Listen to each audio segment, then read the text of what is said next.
From Houston, Texas, the Red Sox continue an 8-game road trip inside Minute Maid Park, facing the team with the best record in Major League Baseball, the Astros, in a serious 3-game test. Hi, everybody. Welcome to the Lone Star State. Great to have you along tonight. I'm Dave O'Brien. My partner is the Red Sox Hall of Famer Jerry Remy. Garen Austin joining us in just a couple of moments. Well, this Red Sox team, Jerry, trying to shake off a brutal loss in Philadelphia, 1-0 last night. Mitch Moreland trying to deal with a fractured toe, even though he's swinging a very hot bat. He really is. You know, Dave, I think he's gone a little bit overlooked on this Red Sox ball club so far this season. He's shown us great power. You know, he had a home run on that last homestand back at Fenway Park that was absolutely crushed in an over the center field bleachers. And then, of course, he's also played great defense at first base. We're going to take a look at a play, him ranging to his right and then hitting the pitcher on the run going to first base. Remember, this guy won a Gold Glove last year. But you see over the last 9 games, the .389 batting average, a couple of doubles, 3 home runs in the last 9 games, 8 RBIs, 8 runs scored, and an OPS well over 1,000. I mean, this guy's played some pretty solid baseball and playing more than he's ever played in his career, giving the Red Sox, I think, what they expected, if not more. All right, fractured toe or not, the Red Sox need him in the lineup, cannot do it without him here tonight. Game 1 of 3 against the Astros. This, of course, is where the former Red Sox farm here, Jeff Bagwell, was traded and then became a huge star here for the Houston Astros. That's his statue out front. We've got game number 1 coming up. Red Sox and Houston on the way next.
Toyota's website for deals, buyatoyota.com. Dunkin' Donuts, America runs on Dunkin'. Ford Trucks, built Ford tough, the official truck of the Boston Red Sox. Plain Ridge Park Casino, 45 minutes from Boston. Lexus and the Lexus Strikes Out Hunger program. And by Southwest, yes to low fares with nothing to hide, that's transparency. Sox Astros game 1 coming at you. Time to bring in Garen Austin from field level. Garen, a little bit of a different look to the lineup tonight. No Pablo Sandoval there at third base. Josh Rutledge instead. That's right, Obi. And the biggest surprise tonight, no Hanley Ramirez. Now, he is unavailable. He was unavailable last night. Ramirez received treatment all during last night's game, and he's been receiving treatment since he got in with a pinching sensation in his neck. Now, they're hoping that he'll be available later on in the ball game tonight. And with Ramirez out, that leaves hometown boy Chris Young as the designated hitter. And he has good numbers in this ballpark, 10 home runs and 35 RBIs. And as you mentioned, no Pablo Sandoval, and that has Josh Rutledge at third. And Farrell said it's just to get some fresh legs on the field and to keep everyone involved. And when we come back, Drew Pomerantz is on the mound for the first game of this series. Dave O'Brien and Jerry Remy have the call. Stay with us.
wide. McDonald's.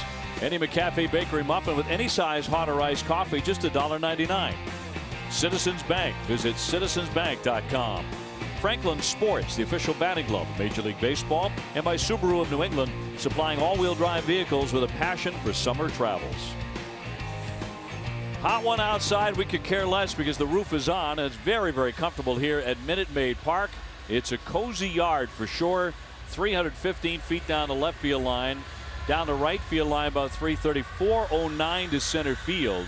And that has a different look to it, something we're going to talk about tonight. They used to have a hill there where there was a flagpole in play that has all been erased. They've taken that out. They used to call it Tal's Hill.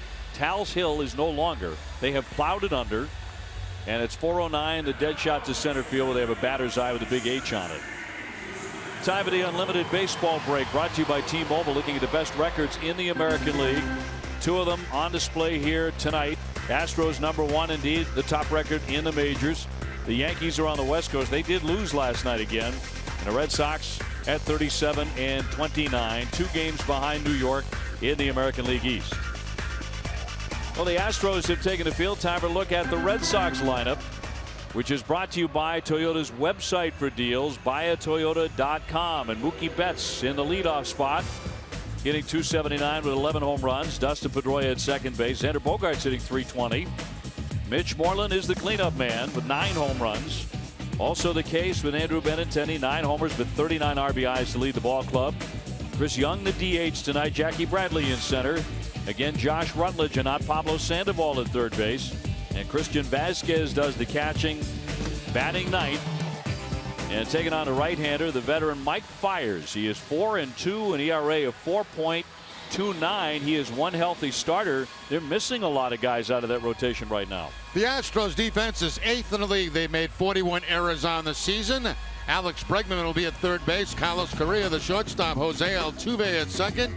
And Yuli Gurriel will be the first baseman. Left to right, Derek Fisher, Jake Marishnik, and George Springer. And Brian McCann doing the catching for Fiers. Here are your umpires tonight, brought to you by Toyota's website for deals, buyatoyota.com. DJ Rayburn with the plate. Sam Holbrook at first, Greg Gibson at second, and Shane Livensparger. We have not seen him before. He is at third base. We're available. This telecast can be heard in Spanish by selecting the SAP button on your TV remote. SAP presented by Toyota. Visit compra2toyota.com to see Toyota deals not seen on TV. Buenas noches, amigos. The weather is delightful inside. Outside it's like 100 degrees. Gets to a certain point when it's like 92. That roof is on and will be for the rest of the summer, probably without exception. Red Sox about to play game number 67. And facing the team with the best record in the game as Mookie Betts will lead it off. And strike one, we're underway. One thing to look for tonight, Fiers has given up 18 home runs already this season. Mookie .279 with 11 homers, 37 driven in. Red Sox still stinging from last night's defeat in Philadelphia. The long flight did not take care of that sting. Chris Sale with a tremendous performance with his arm and with the bat. He did everything he could possibly do. Hot shot gobbled up by Bregman. One man out.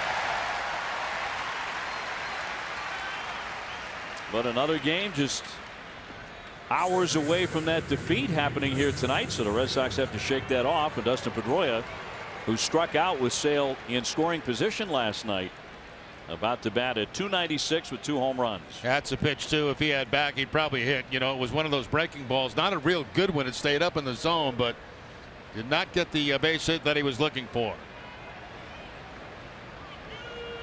He's 3 for 4 against Fiers in his career with a double. Fiers not a guy who's going to break that radar gun. He's about 90 to 91. You talked about the home runs he allows, and this is a ballpark conducive to allowing home runs.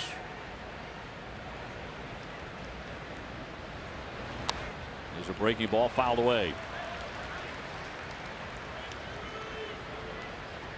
Yankees lost out in Oakland last night as well, so the Red Sox remain 2 games behind going into the weekend in the AL East. Red Sox taking 3 out of 4 from the Phillies. Yankees have dropped 3 in a row.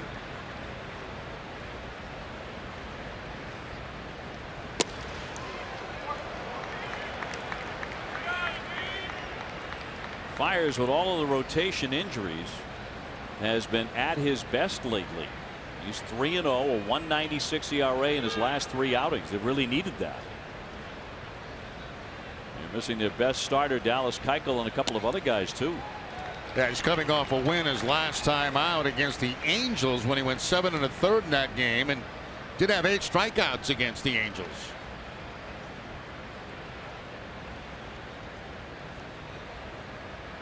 Just getting started tonight here in Houston, Texas.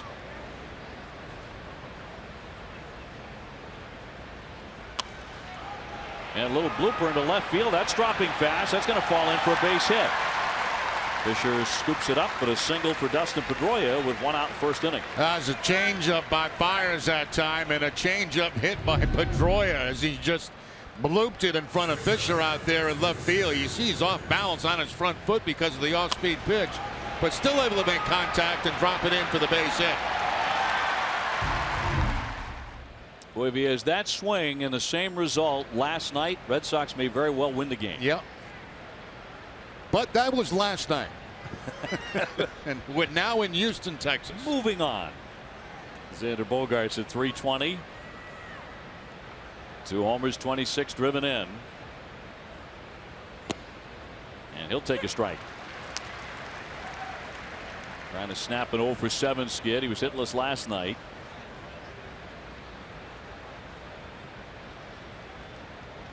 And throughout the night, we're going to be touching on the fact that most of the Red Sox have been swinging good bats against Houston in recent series, and Xander's one of those guys too.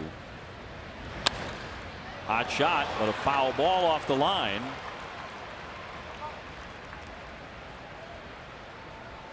Bogaerts, for example, had 2 doubles, 2 homers, and 7 RBIs in his most recent series against Houston last May. He just ate them alive.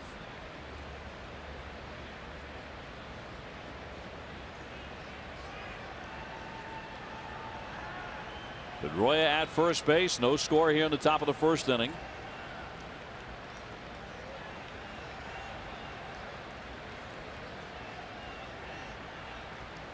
And 2 strikes on Bogaerts. And he cuts and misses for strike 3, so down he goes, and they're 2 away. Now recently he's been fooled on some curveballs, and he generally takes most fastballs and takes them to the opposite field or up the middle, but the breaking ball recently on this road trip in particular has given him some problems, and that ball was never really in the strike zone. Bogaerts now has struck out 44 times this season, 19 walks. Mitch Moreland 284, 9 homers, 36 RBIs, and a 9-game hitting streak.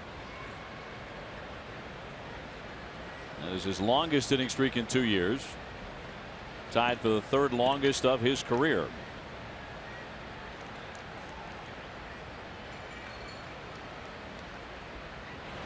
In this ballpark, a little more challenging to be a left-handed hitter. If you're a right-hand hitter and you like to pull it, you got to get it up over those Crawford boxes down the left field line, but you can get yourself maybe not a cheap home run, but certainly cheaper than what a lefty has to do.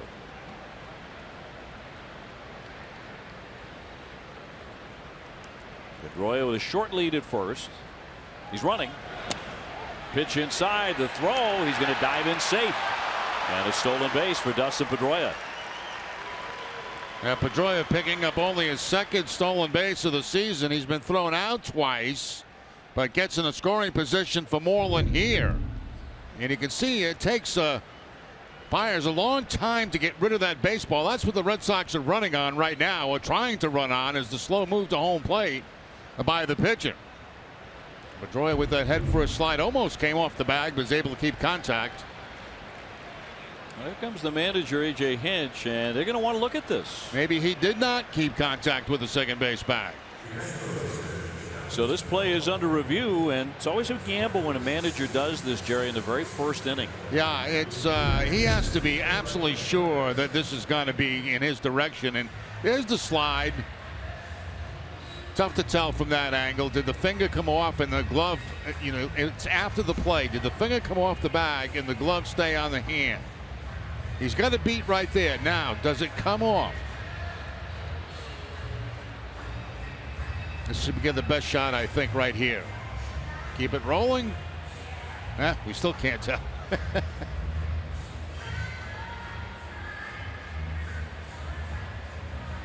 If he kept contact with the bag, he's safe. Well, the Astros have been successful in overturning 8 out of 16. Crowd reacting as they play it on the big board here inside Minute Maid. Dustin Pedroia ruled safe by the second base umpire Greg Gibson, but now they watch in New York. Let's see if they concur with Gibson. And it gives two of the better second basemen alive a chance to chat, of course, and Altuve and Pedroia, along with Correa. Yeah, Correa's pretty good too. He's not a bad shortstop. Not too shabby. 22 years old. There's a lot of talent hanging around that second base bag right now. There's a bunch of 200 hit seasons there, and a few coming for the youngster in the middle. So they're giving it a good long look. And now they have a decision from New York. And he is safe. So he did keep contact with that bag, just barely. There's no question the initial call was going to be safe, but then when it looked like the hand came off the bag, that's when they made the decision to challenge it. This goes back to your point, though. You have to be absolutely sure if you're the manager. I think so, especially this early in the ball game. If you're going to burn it in the first inning, now you've lost your challenge. Now later, of course, the crew chief can institute one, but you know that's got to be the 8th inning. Game could change on a call that you need a review on before then. So the Sox have a man at second. Here's Moreland. With a count of 2 balls and no strikes. Mitch with that 9-game hitting streak, 1 for 4 lifetime against Fires.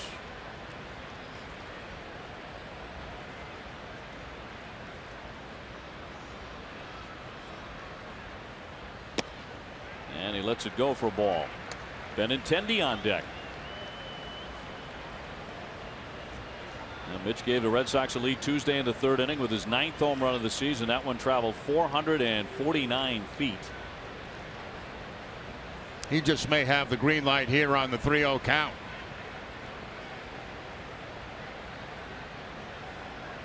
Dustin Pedroia leading off second. He does, and he hits it sharply, but scooped up by Correa, and he fires a strike to first base. That ball was hit hard, but Pedroia cannot score, and Pomeranz heading to the hill in a 0-0 game in the 1st inning.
By New England Chevy dealers, it'll be George Springer to lead it off. Jose Altuve at second base. Correa the shortstop. Evan Gattis the designated hitter. McCann doing the catching. Yuli Gurriel at first base with Alex Bregman at third. Derek Fisher in left. And Jake Marisnick in center field batting ninth against the Sox starter presented by New England Audi dealers. That is Drew Pomeranz. He's never won a game here in Houston. 0-2 lifetime with a .594 ERA. Springer is having a big year. 277, 18 homers, 43 driven in. Young star from Avon Old Farms High School in New Britain, Connecticut. Former UConn star. Very close with Matt Bonds. Also of UConn. Close enough that they really give each other the business on a regular basis. Why not?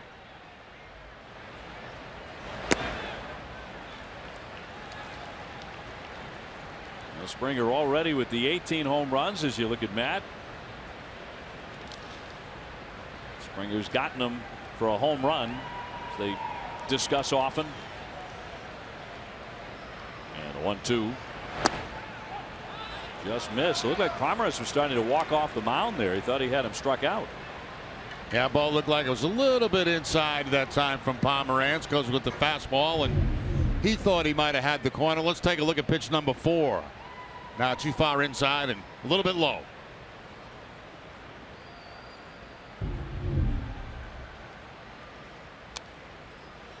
He takes a big swing, trying to top the 29 home runs he hit last year.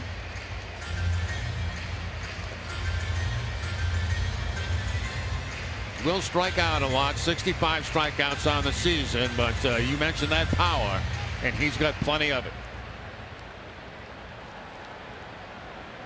Now, Houston as a team certainly does. They're third in the American League in home runs. They're second in runs. Number 1 in hitting. Swing and a miss. He's out on strikes. So 1 man away. The Red Sox defense is brought to you by Southwest Airlines, and they're 14th in the league with 47 errors on the season.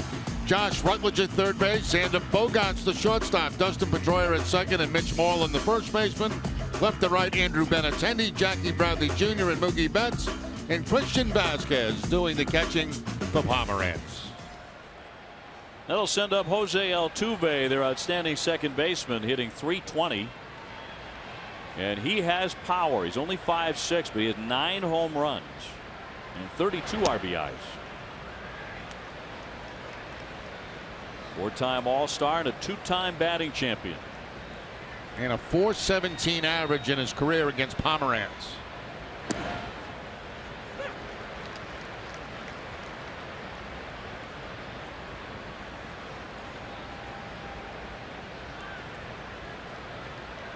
And a 1-1 to Altuve.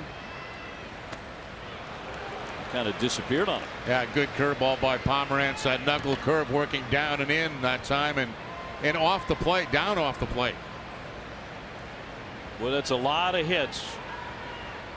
Altuve with 30 more since 2015 than Xander has, which is saying something. In the last 3 seasons, 200 hits every year for Altuve. Came in with the same batting average that Xander Bogaerts has.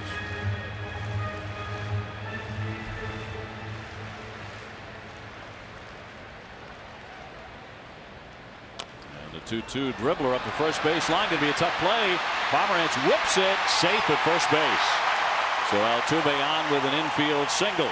Yeah, just too much speed. I mean, he can really fly down the line. And I got to tell you, that was a heck of a play by Pomeranz to get to it, spin and throw. But just too much speed by Altuve. See Pomeranz a little bit slow getting there because left-handers fall off toward the third base side. But once he does get there, he makes a very nice play. But all that time that was wasted, falling off the left side, that gave Altuve a chance to beat that ball out. So now he immediately becomes a threat to steal. Now that ball, if that ball would have hit him in the back, he'd have been out because he was not in the baseline. He does have 11 stolen bases. See if he will challenge the left-hander Pomeranz. Correa next, 297 with a dozen home runs. One of the real power sources of this Houston team.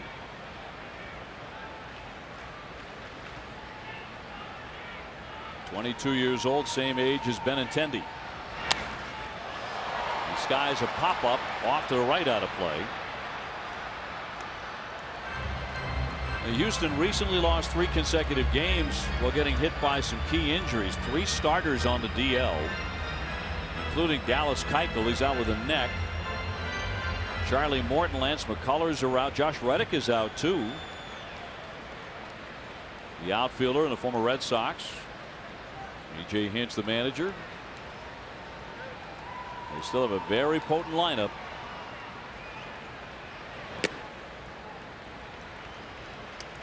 Yeah, we talked about their numbers in the open. They are first in the league in average, second in runs scored, first in hits, third in home runs. I mean, they can do some damage to you very quickly offensively. They're 8-2 against the American League East as well. Ground ball right to Bogaerts, to Pedroia for an out on to first and a double play. That was tailor-made. 6-4-3 to retire the side.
Are the Astros the team to beat in the American League? Text 1 for yes, 2 for no. Text your answer to 536 536. Message and data rates may apply. 1 message per vote. And the second inning, Red Sox and the Astros 0-0. And they're certainly playing like that, aren't they? I think the big question with them is going to be their pitching in the long run. You know, whether it can stay healthy or not. Got to get some key people back right now. Benintendi with a fly ball, not hit deep to center, and Marisnick plenty of time to get there for the first out. And Andrew is 0 for 1. Chris Young, the DH, is next. Astros at 45 and 22. So the top team presently in the American League and in the top 5 in a lot of very important categories, which is usually a good indicator. They can play defense too. Right now they're hanging on a bit, but they have a big cushion hanging on in terms of having to play without some pitchers they usually rely on. But They've got a huge lead, 11.5 games in the AL West over the Angels. So if they're going to be banged up, this is a very good time for them to have that problem. Once again, the shift put on for Chris Young as he comes to the plate. He's the DH tonight.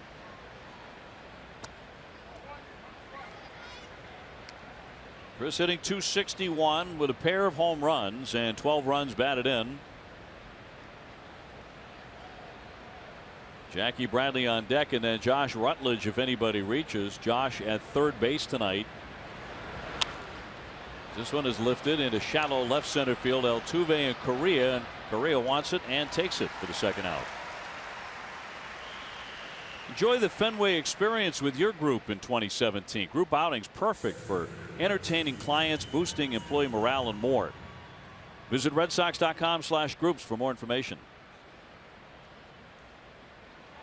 Quite a few Red Sox fans here in Houston to watch the ball game tonight.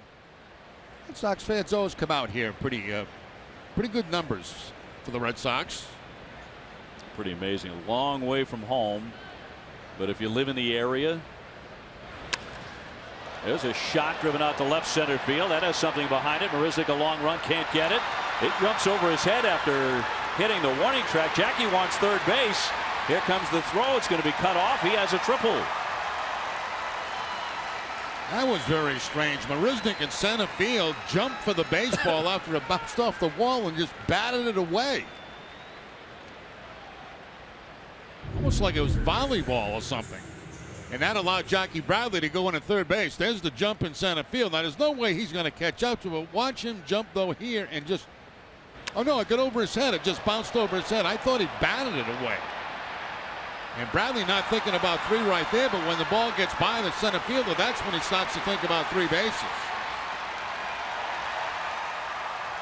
So that comes with 2 down and brings up Rutledge with an opportunity to put the Red Sox on the board here in the second inning. And he's playing third base tonight primarily because John Farrell thinks this is a very, very fast infield. And Rutledge has the superior glove and range to Sandoval.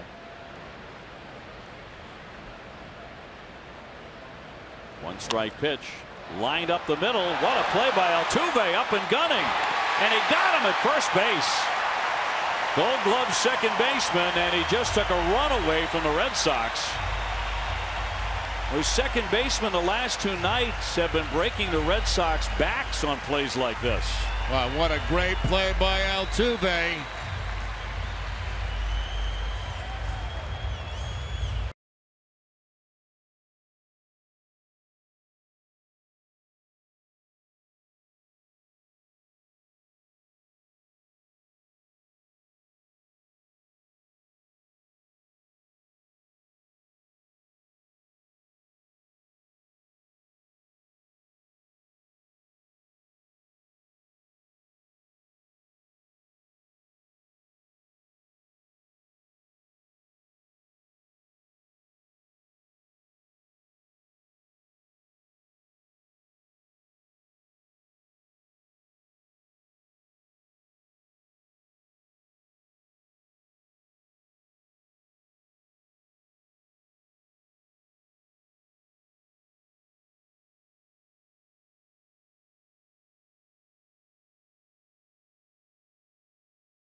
Bank on presented by Capital One. This is banking reimagined, and what a play there by Altuve, just taking a base hit and a run away from the Boston Red Sox. Very quick as Altuve around that second base bag and just makes a great play, saves a run, saves a base hit, saves everything. Well, he's a great player. And flashing the defense there, so no score. Boy, the last two nights, second basemen have really killed the Red Sox. Yeah. Howie Kendrick did it early in the game with Chris Sale at the plate. Gaddis pops a foul back out of play. So still a 0-0 game. Gaddis, McCann, and Gurriel, the first baseman from Cuba, against Drew Pomeranz. That ball was behind Altuve when he reached out and got it. That one's trickled foul. By the way, how does this sound? Jerry Remy, Massachusetts Broadcasters Hall of Fame, class of 2017. Well, thank you, David. Actually, it sounds a little embarrassing, but it's something I'm very proud of. Congratulations, my man. Thank you. Thank you very much. A richly deserved honor for you. Massachusetts Broadcasters Hall of Fame to be inducted this year. And fairly soon, right? September. I believe it's going to be September 28th, somewhere in that time. So, yeah, that's. I was quite surprised when they gave me the call a couple of weeks ago, and then they finally announced it. And hey, you know, I'll take it. I don't know if I deserve it, but I'll take it. Oh, you deserve it. 30 years at the microphone with the Boston Red Sox, my man. Congratulations. Thank you. Thank you very much. Very proud of you. That one hit high and deep down the line. He scalded it foul. But a wicked shot by Gaddis. Goodness. Anything that goes down that left field side, I mean, it doesn't take much to get out of the ballpark. Fortunately, that was hooked to the foul territory. 315, very similar to Fenway, but the wall's not even nearly as high.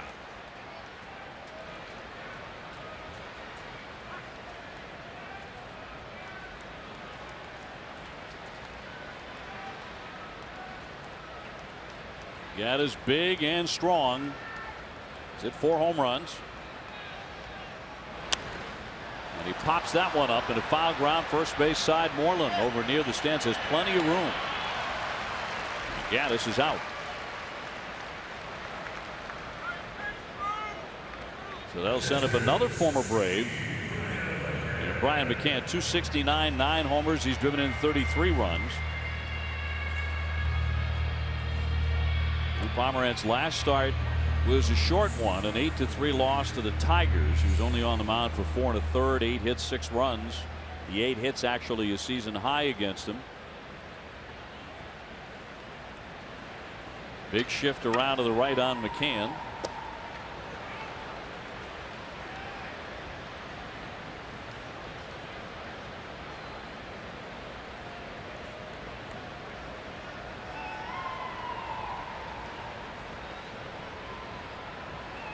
Pedroia in shallow right field in the shotgun. And a strike. Good location. Great location. 2 pitches right on the outside part of the plate to McCann. It seems strange not seeing him in a Yankee uniform. Now playing in the American League West in orange. Checked his swing and fouled that one away. See the numbers with the Yankees, 14 through 16, 69 home runs, 227 RBIs. Previous to that, of course, with the Atlanta Braves. And the 2-strike pitch. With the bases empty. Softly hit. Here comes Bogarts. Fire on the run and get him. 2 up, 2 down.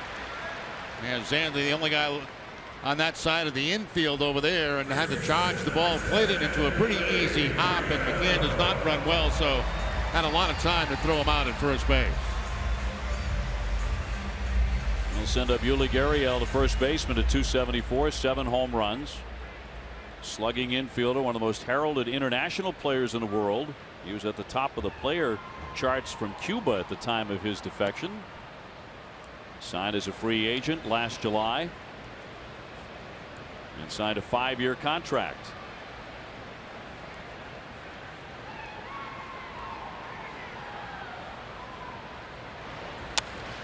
He hits a bullet but foul. Looked like a cut fastball that time from Pomerantz, and it got so far inside on him he just had no other option but to hook it foul. Internationally, Gurriel played for the Cuban national team, which won the gold medal in the '04 Olympics. He flies that one to left, driving back Benintendi to the wall. Little leap there, but perfectly timed. 1, 2, 3 they go here in the second inning.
On this date in 1938, Jimmy Fox set an American League record by walking 6 times in a 9-inning game. The Red Sox beat the St. Louis Browns 12-8. Browns wanted nothing to do with them. Somewhat mindful of the St. Louis Cardinals against David Ortiz in the World Series in 2013. They were just not going to let him beat him, really. At the end, finally. Yes. Before that, he hit 688. Well, they finally started to walk him. Vasquez at 324, no homers and 13 runs batted in. Drove in a run on Tuesday with his 10th double. That's a career high for him, and he's done it in just 34 games. Had a very nice year with the bat.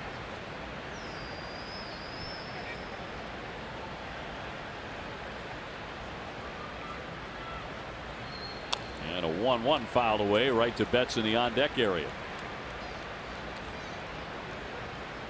Now we've seen the 3 pitches so far: the fastball, curveball, and changeup from Fiers. He's been a back of the rotation kind of guy in his career, with stops in Milwaukee and here in Houston.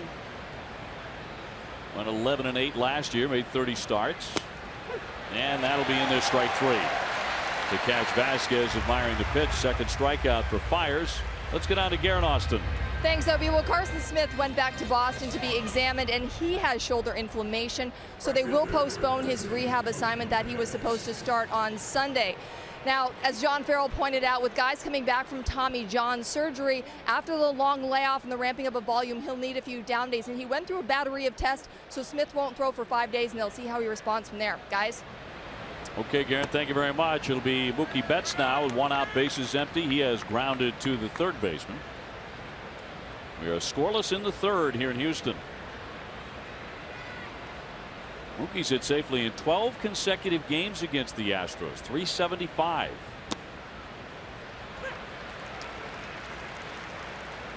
Talking about Byers, this is the third time he's faced the Red Sox in his career. He's had one start against them, one relief appearance, and now this being his second start against Boston.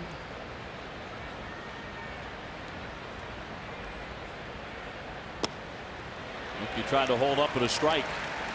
Yeah, pretty tough pitch right there. Fastball outside corner. Not in Mookie's zone, that's for sure. Mookie likes that ball middle in, not middle away. He went 5 for 9 with 2 home runs in Philadelphia. He lunges and pops a foul out of play.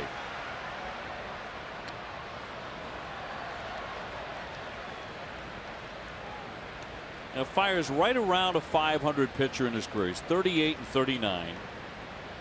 Just turned 32 yesterday out of Hollywood, Florida.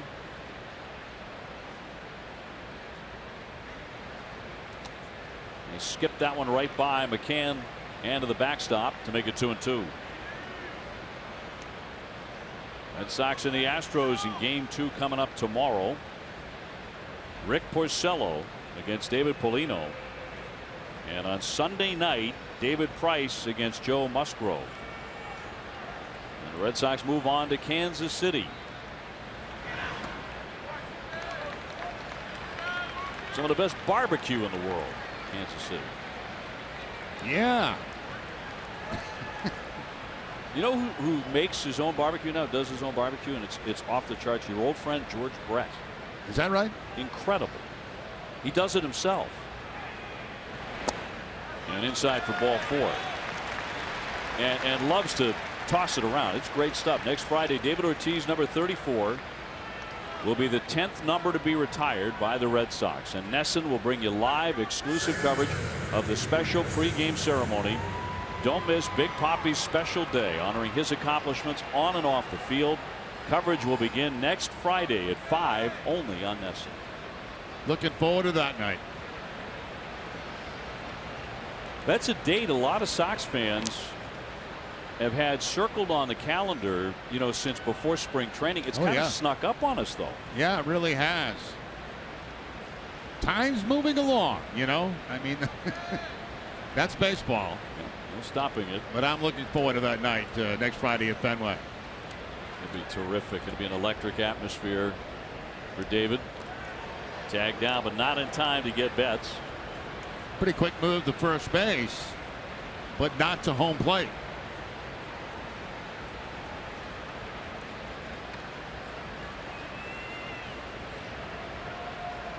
Xander Bogaerts on deck. Dustin Pedroia 1 for 1, a base hit and a stolen base, and he was stranded at second base in the first inning. 0-0 here. Big cut, and just got a piece of that.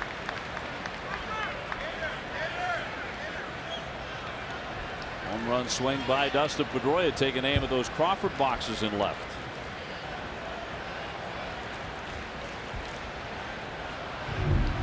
Just rearing back with the fastball right there, and the foul tip looks like it gets the umpire right in the chin, but he seems to be okay.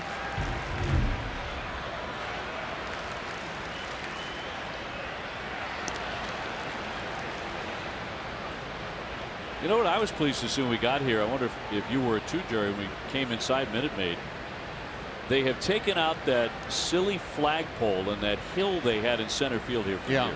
Yeah, this is much better now than when they had that out there. I never quite understand that. There was an injury begging to happen for so many years here. This one has popped up a mile in the air back behind the plate. McCann will have no room. So look back. We'll give you a look at what it used to be like and what it is today.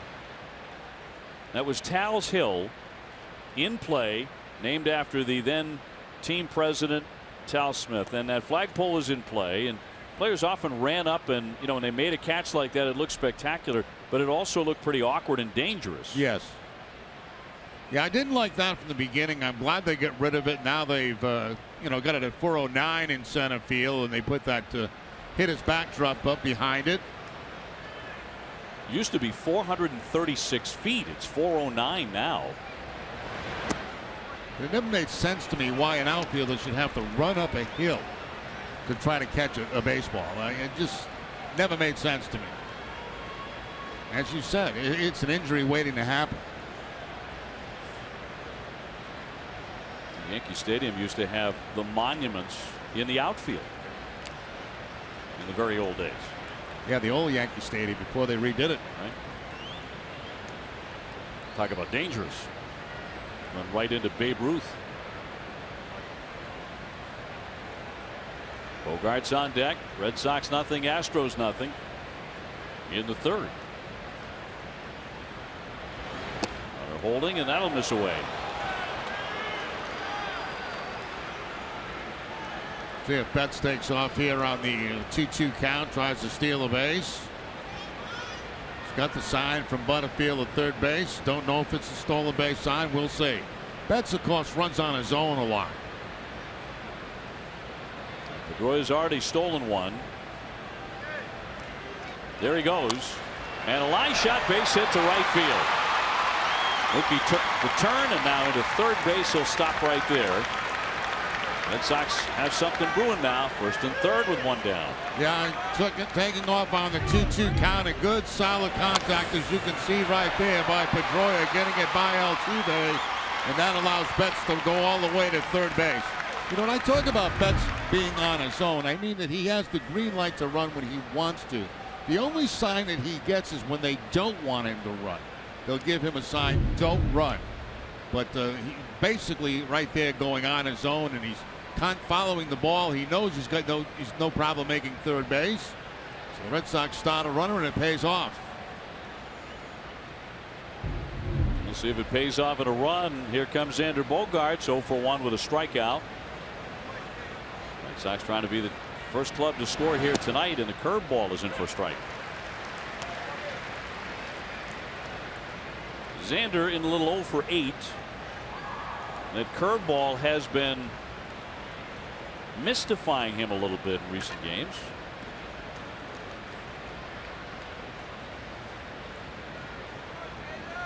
Still 6th in the American League in batting average. .320 coming in. Got jammed there and foul tipped it into the mid. Yeah, that was a changeup too. Changeup, righty against righty. Very effective pitch.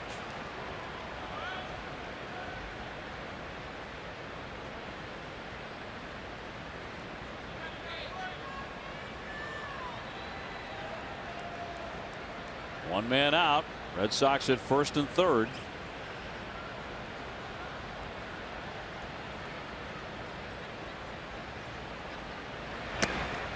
When chasing, pitch out of the strike zone, and he strikes out. He has gone 0 for 2 at 2 Ks. Yeah, you got to wonder, you know, when you see a swing like that from Xander, a ball that's that far out of the strike zone, you got to wonder if the curveball's on his mind. You know, thinking about the ball down. That's how he struck out in the first at bat. But he comes back with a high fastball in the second at bat, and Xander chases one that's way out of the strike zone. A couple of tough at bats for him out of the gate tonight. So Moreland will try and salvage something in the inning. Mitch 0 for 1. He's grounded to short. 9-game hitting streak for Moreland. Playing with a fractured big toe on his left foot after he was hit by a pitch a few nights ago.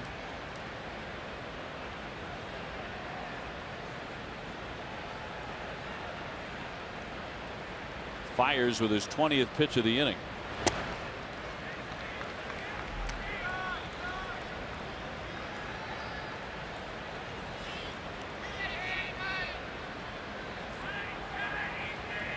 .321 with men in scoring position. Red Sox would take a hit from anybody these days. His last couple of nights with a runner in scoring position after getting shut out last night. And have been shut out so far tonight.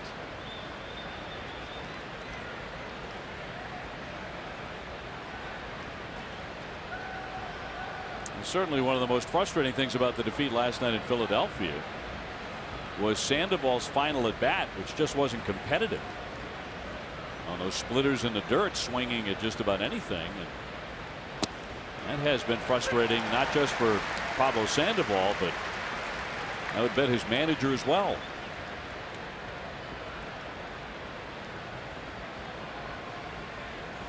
So Rutledge in there tonight, mainly for defensive purposes, according to John Farrell. Benintendi on deck, first and third.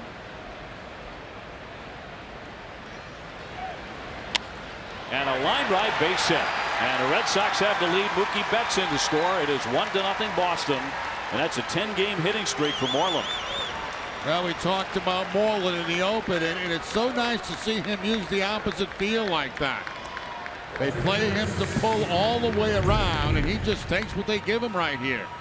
Fastball's going to be middle of the plate. He goes like almost an inside-out swing right there and takes the line drive to the opposite field. The Red Sox do pick up the run.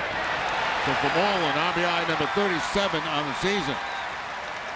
And this is something we are seeing him do a little more frequently, going to the opposite field like this. Yes, we are. Smart hitting. He's defeated the shift a number of times recently. Benintendi trying to keep the line moving now. He's 0 for 1 to fly to center.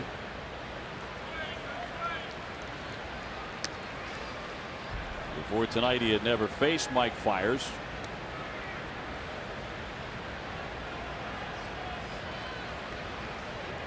Pedroia went down to second on the RBI base hit.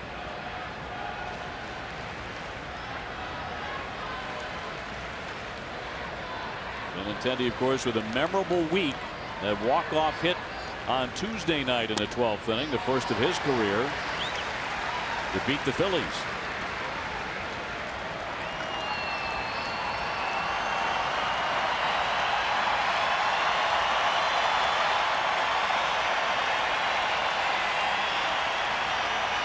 Fiers a guy kind of lulls you to sleep. He doesn't throw harder when he's in trouble. He throws softer. And the 0-2 stopped by McCann, and no advance by the runners. Nice block there by McCann. The breaking ball down in the dirt. Doesn't try to catch it, just tries to block it. And by doing so, that doesn't allow two men to become runners in scoring position. Watch McCann go down on this. I mean, he doesn't try to catch the ball. He knows it's going to bounce up, hit him somewhere in the chest protector. And then once he finds it, the Red Sox have no chance to advance. Pedroia at second and Moreland at first, and a run in for the Sox.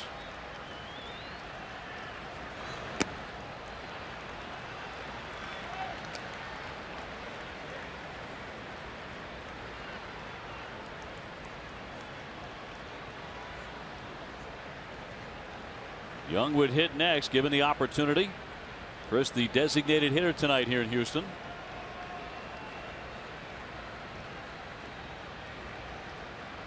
Fires with a long look in, taking his time with men on base behind him.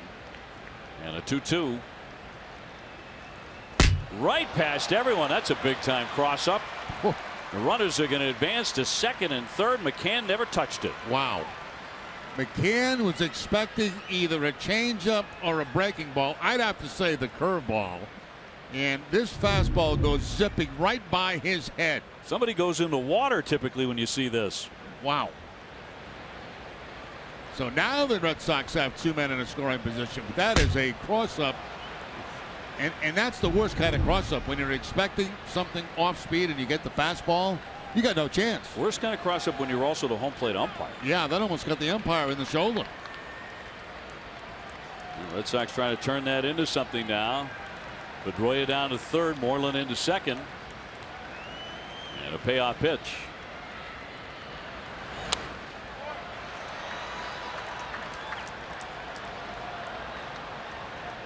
Again, a very short career for Benintendi, only 22 years old, but in that career, he's been up 78 times with a man in scoring position, and he's a .346 hitter.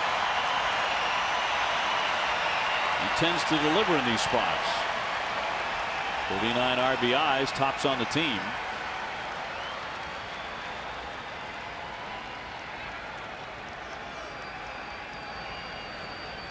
And a 3-2 again. And a breaking ball that slipped, that didn't do anything. Ball 4, and the bases are going to be all loaded up for Chris Young. Yeah, very careful right there with Benintendi, first base open, and threw him the curveball on the 3-2 count. Now he gets to Young, the right-hander. Vote today, vote tomorrow. Vote Red Sox for your 2017 All-Stars with the Esurance MLB All-Star Game ballot. Vote at redsox.com/vote and catch all the excitement of the 88th Major League Baseball All-Star Game presented by MasterCard on July 11th, live on Fox. Brent Strom, the pitching coach, out to the hill. Conversation with Fiers, who is in deep trouble here. Bases are loaded up for Chris Young, who's 0 for 1 with a pop to short. He can do big time damage here. Red Sox with a 1-0 lead on the RBI single by Mitch Moreland. Red Sox would like some more here against the team with the best record in the majors. Pedroia, Moreland, and Benintendi. And a ground ball, weakly hit to Correa, and will zip it on to get him. So the Red Sox settle for the 1, but they have the lead 1-0 in the third.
The 07 Red Sox World Championship season, game number 67. The Red Sox beat the Giants 1-0. Dice K outdueled Matt Cain to pick up his 8th win of the year. Manny Ramirez hit a solo homer for the Red Sox. Well, we're on to the last half of the third inning in a land of big hats here in Texas. Red Sox in front 1-0, and Drew Pomeranz getting the bottom third of the order. Alex Bregman and Derek Fisher and Jake Marisnick. Red Sox had an opportunity to add on some runs, but Chris Young just grounded out with the bases loaded, so Sox left them loaded and settled for 1. And a high fly ball into left field, but it hangs up not terribly deep. Benintendi right there. 1 gone. Every fly ball that goes out in that direction toward left field scares me because it's so close and the wall is so short that there was a ball hit earlier in the ball game that went out in that direction. I believe by the first baseman that he didn't even hit it, and it almost went off the wall.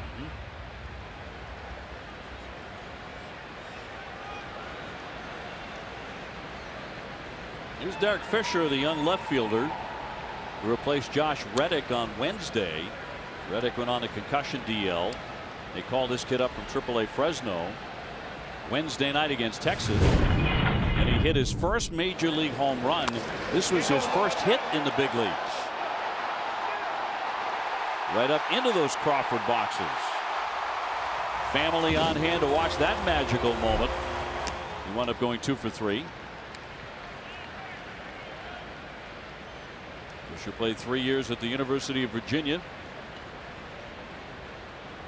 As you can see, his numbers at AAA, good power, and he is strikeout prone.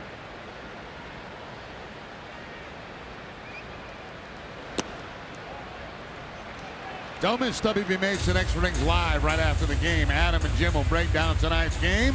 And you'll hear from Drew Pomerantz and John Farrell. Whatever, whenever, wherever, who but WB Mason.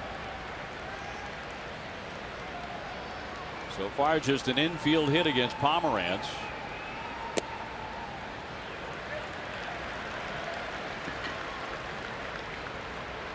That was by Altuve in the first inning. Got a double play ball against Correa. Got him 1-2-3 in the second. Got the leadoff man here in the third. But now 3-1 on Fisher. Keeps that fastball away from him, away from his power to the outside part of the plate on the 3-1 count.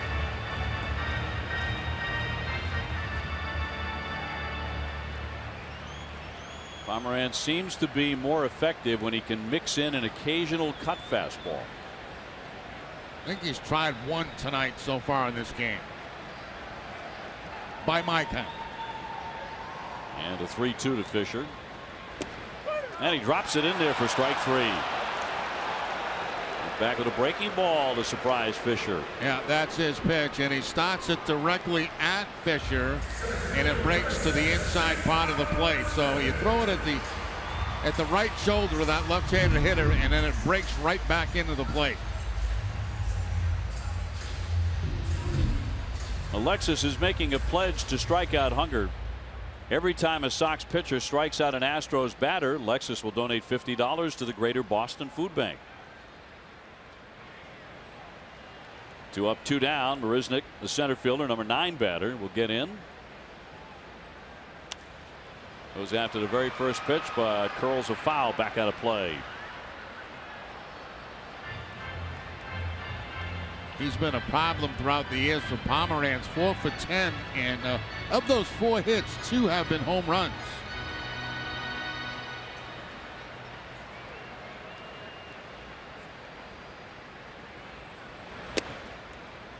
There's a cut fastball right there at 87 miles an hour, but it was high.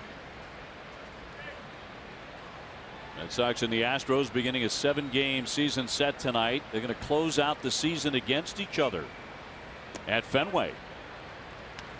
Not to look too far ahead, but why don't we do that for just a moment? That's going to be right at the end of September and through to October 1st. The Astros at Fenway for 4 games. Oh, what might be on the line in that series? Broken bat liner and a catch by Rutledge as he goes lurching to his left to haul that in and gets him 1-2-3.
Charlie Moore Outdoors. Charlie hangs out with NHL Hall of Famer Boston Bruin Ray Bourque. Charlie attends Ray's Celebrities for Charity event, but Ray doesn't want Charlie golfing. Catch all the fun on Charlie Moore Outdoors tonight at 11:30 after NESN Sports Today. Red Sox batting here in the fourth inning with a 1-0 lead. Jackie Bradley up. He's already tripled and extended his hitting streak to 8 consecutive games. It was a 29-game hitting streak last time around this time of the year. Triple in his last at bat, going out toward left center field. And the ball bounces back up over the head of Marisnik out there, and into third base goes Bradley with the 3 bases. Swung on and missed strike 3. An unsure cut there against Fires for strikeout. Yeah, he saw 3 different pitches. A curveball to start him out, a changeup to the second pitch, and then the high fastball, and it was that quick that Bradley returns to the dugout with the strikeout. So 3 different pitches in that at bat. Got him on the high fastball. Fooled him.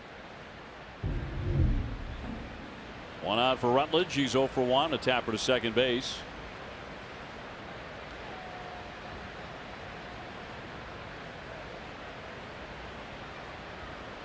Red Sox with a 1-0 lead and in for strike 1. Red Sox are here for 3. Then it's on to Kansas City for 3. That'll wrap up an 8-game swing. Into right field. It'll dunk down for a base hit toward the alley. Springer will cut it. It'll be a single for Rutledge with 1 away. Well, getting some defense and offense from Rutledge. Rutledge made a fine play to end last inning for the Red Sox, and now picks up the base hit. Working out an 8 spot. Now here's a combination here that John Farrell likes to hit and run with. Anytime Vasquez is at the plate and you got 1 out in the inning, there's always the possibility of a hit and run play.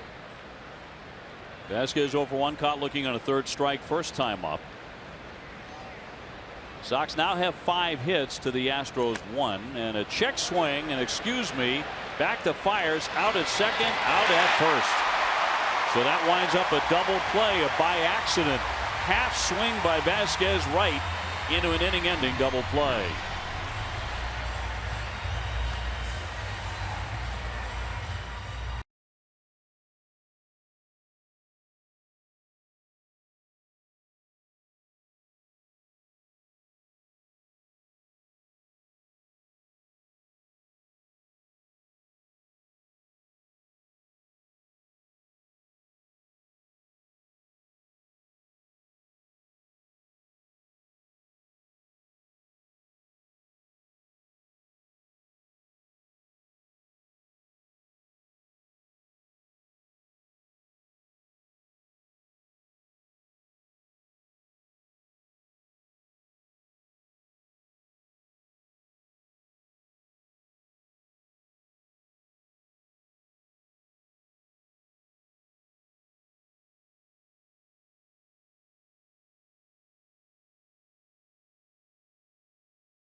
On its poll question, are the Astros the team to beat in the American League? We're asking you tonight, what do you think?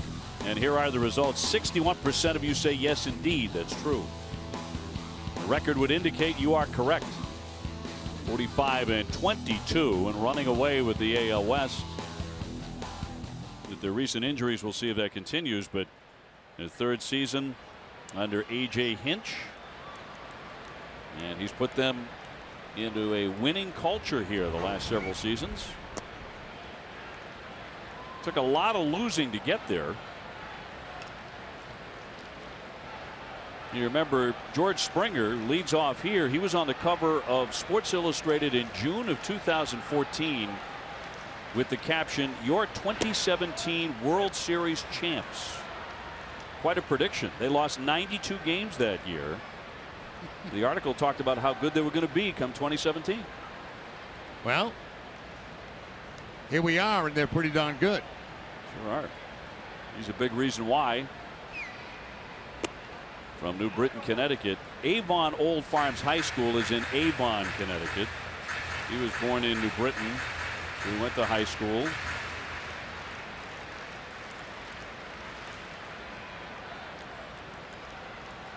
$18 home runs for George.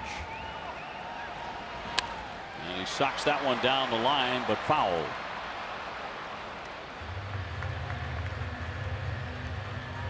Altuve on deck. So far, Pomeranz has been sharp. One infield hit. That's all they have off him. This is one of the best offenses in all of baseball.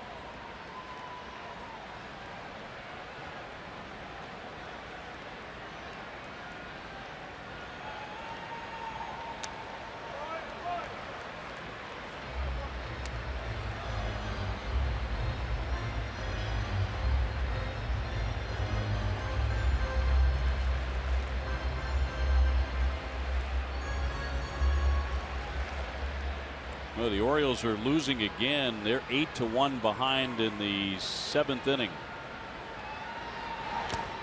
Big swing and a foul tip at the plate to hang in there.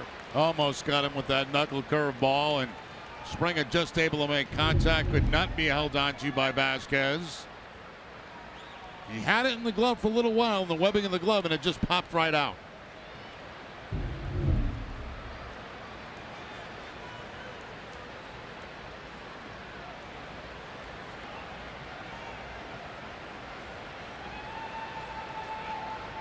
And the 2-2. Count is full on Springer. Saw Vasquez there, you know, looking at the Springer, and a lot of times what catchers do, they watch their feet a lot, you know, to see if they're moving them open stance, close stance, see if they're looking for a certain pitch. Also checking sometimes to see if they peek back at signs or location. I like watching Vasquez behind the plate because it's kind of like he's conducting an orchestra back there. You know, he really works pitches hard. He's always got his eyes on the hitters. See if they're giving away anything. Are they opening up, looking for a ball inside?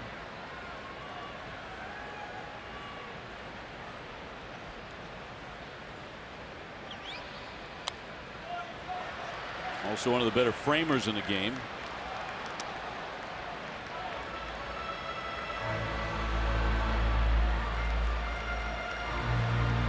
That arm strength all the way back. A lot of fun to watch throw too. Someone's trying to steal a base. And very tough to run on. He's watching his feet right now, as you can see. Shake me off. And he peeks up. Now he's a lot going on. Ball 4. Springer is on. First walk issued by Pomeranz.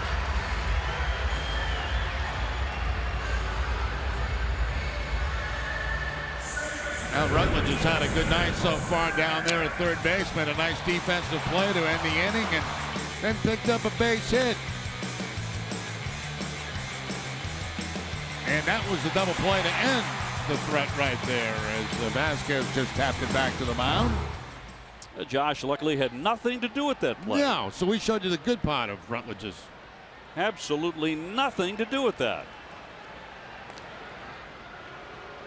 Altuve has the only hit in the game so far against Pomeranz, an infield single.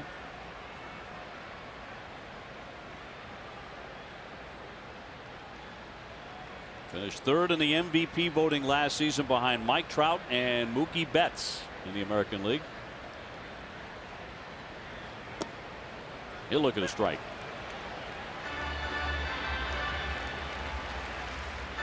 Once again led the American League in hitting. He's good for about 30 to 40 stolen bases a year. Very tough strikeout.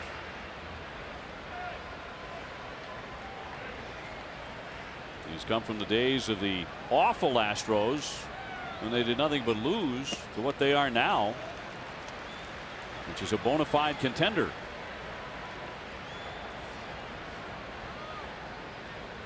And a very popular player here in Houston. Correa on deck. Springer being held at first base by Moreland.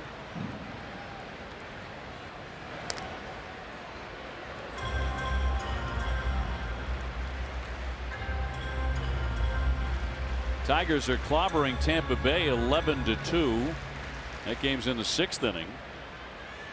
Tampa Bay 5.5 games off the pace in third behind the Sox, who are 2 out.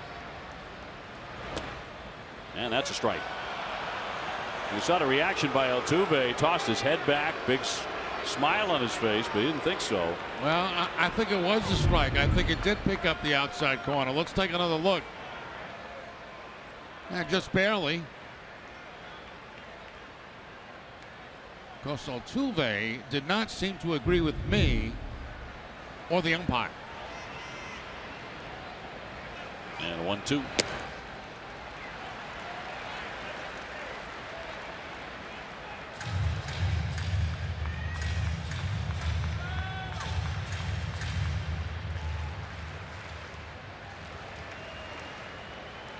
Drew's had a double play turned.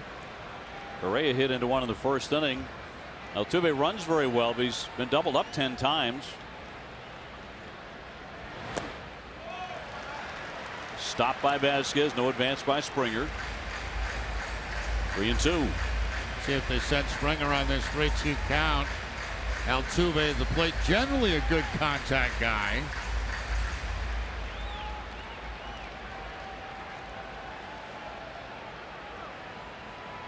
It's a Houston team that will run. Got some speed at the top of the order.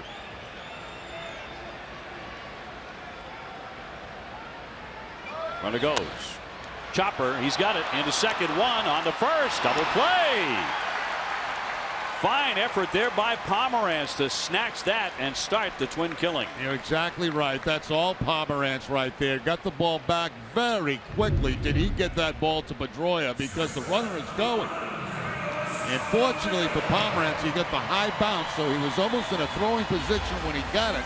As you can see right there, throws a strike.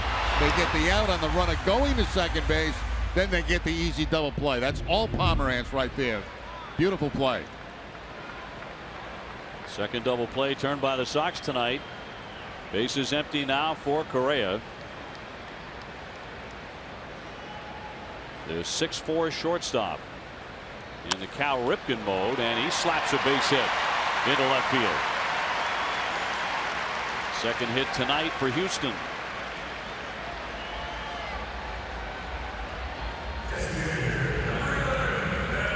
So Evan Gattis will be next. He's 0 for 1 with a pop-up.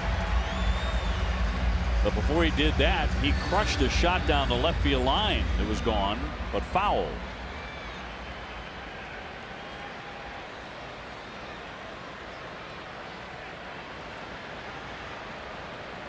Red Sox ahead 1-0 in the 4th inning in Houston.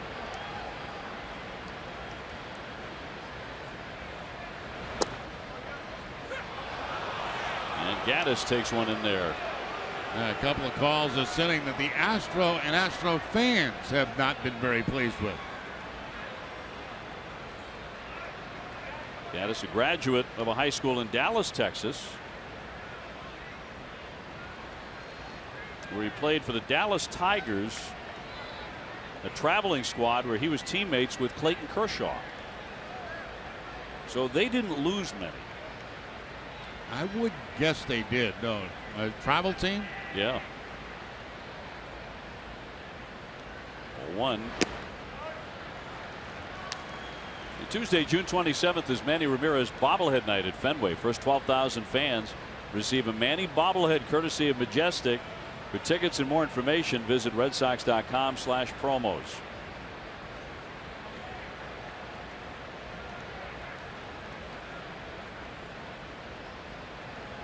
Two down, a man at first.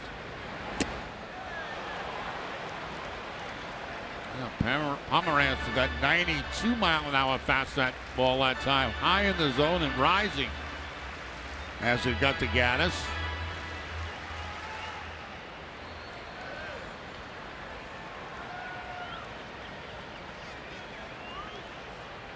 Wants to go in and up. One, two, and he got him. He struck him out.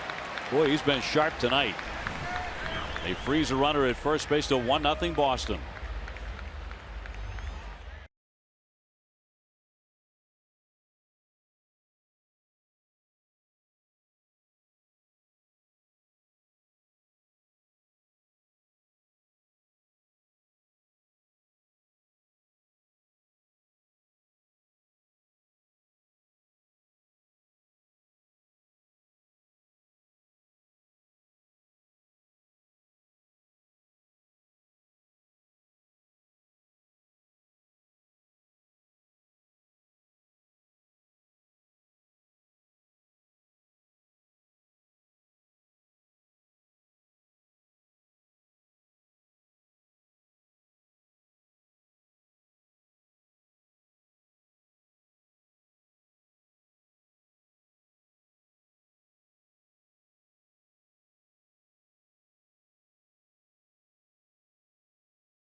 Father's Day gift. Hotel Commonwealth is only 500 feet away from the Green Monster with unrivaled Fenway views.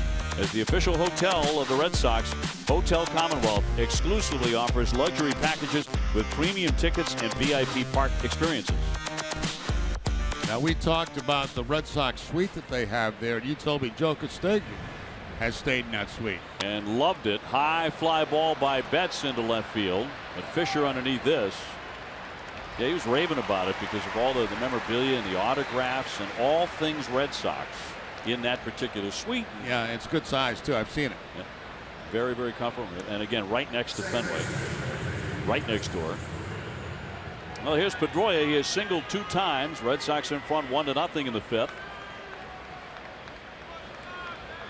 And getting an outstanding effort by Drew Pomeranz.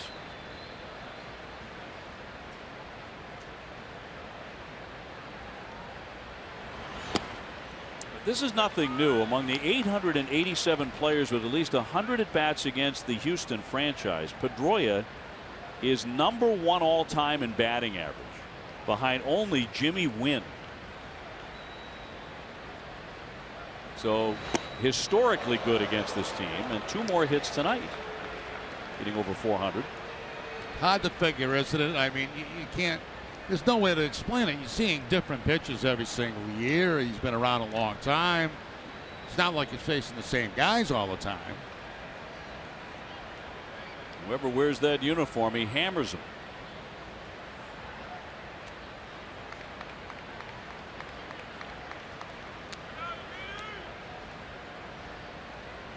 Trying to go 3 for 3 in the early going tonight. Sox have had a chance to add more runs. They've left 5 men on base.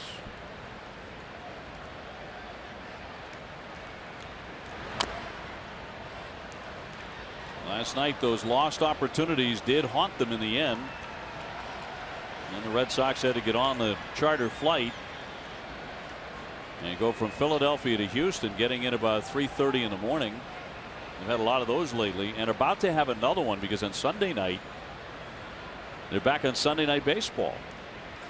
And John Farrell's team will have to go to Kansas City right after that game. Bonding ball to third, snatched by Bregman, and slings it over for the out.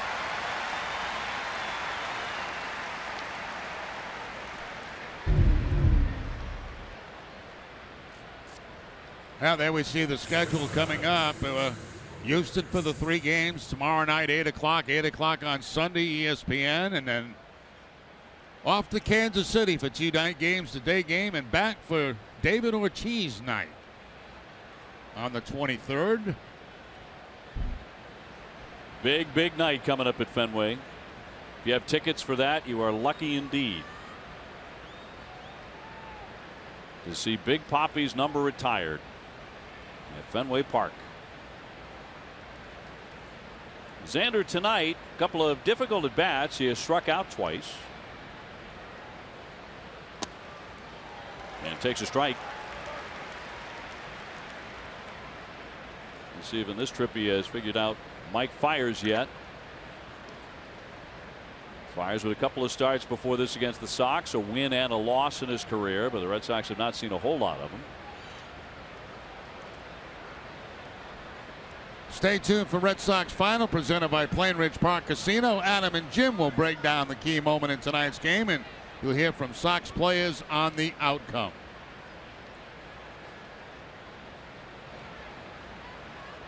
One out, nobody on base. Red Sox ahead 1-0, trying to take game 1 in Houston.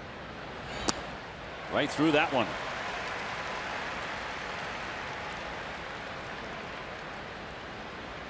One and two. Been a lot of off-speed pitches tonight to Xander. Change-ups, curveballs. Got him on a high fastball last time up.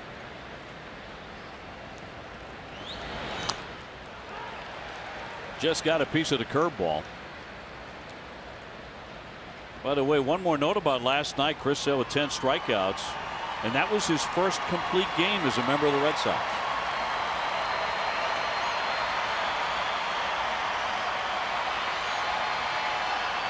It also really saved the bullpen for this series against Houston. That's a good thing with their offense. 1-2.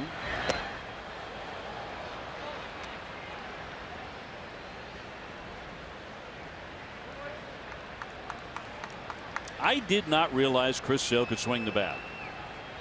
I showed that last night and had a ball doing it. Boy, when he ripped that double and then wound up at third base, you had to be thinking, that one is chopped foul. Pretty good swing, too. Yep, going to the opposite field against Nishak. Pitch away. He takes it the other way, up over the head of Daniel Nava. Ends up at second base, and he couldn't help but smile after he finally slid in, got up, looked to the Red Sox dugout. I really thought that was the ball game then. Yeah, I really did.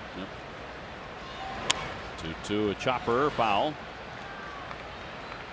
Now, particularly with who's coming up. You know, at the top of the order coming up, Mookie Betts, Dustin Pedroia, Xander Bogaerts. You figure that's it. Yeah. Going to get that run in. You also got Kimball in the bullpen waiting. Right. Maybe the toughest loss of the season for the Red Sox. But out in front here in Houston. The very next night, and the 2-2. He fills up the count.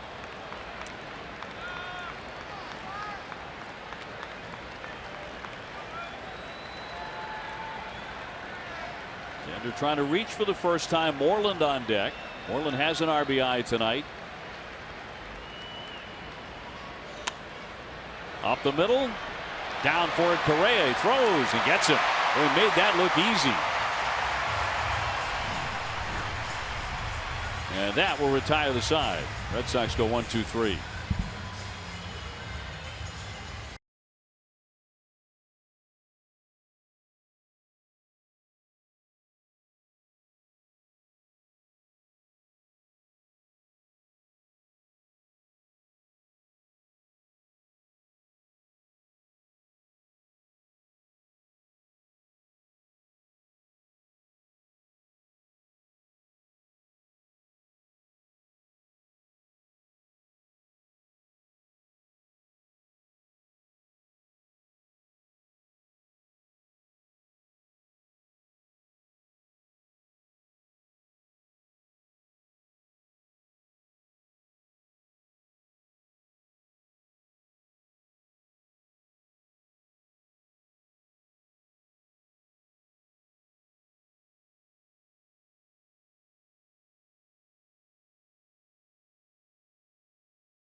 The Red Sox Show presented by AAA. We look back at the best moments of the week in Red Sox baseball. Sunday night at 6 right here on NESN.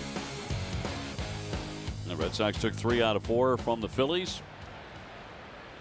This is stop number 2 on the 3-city trip. Sox in front 1-0 to the bottom half of the 5th, and McCann the leadoff man against Drew Pomeranz. So far Drew has allowed only 2 hits, a pair of singles. McCann 0 for 1, spent 9 years with the Atlanta Braves, the last 3 with the New York Yankees. Veteran catcher has hit 9 homers.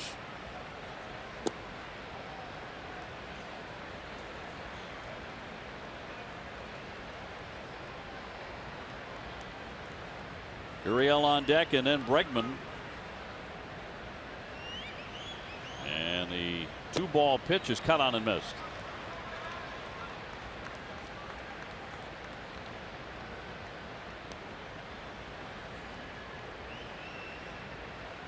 Rick Porcello tomorrow night at 8:15 in game number 2, trying to turn things around. Rick goes in 3-8, 4.67 for the earned run average.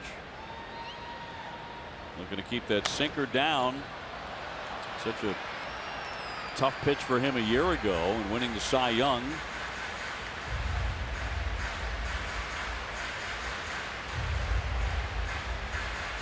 Up against right-hander David Paulino.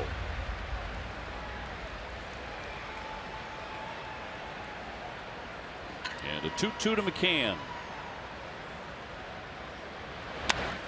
Socked into left field. Benintendi there. And a sinking liner to make the play for out number 1.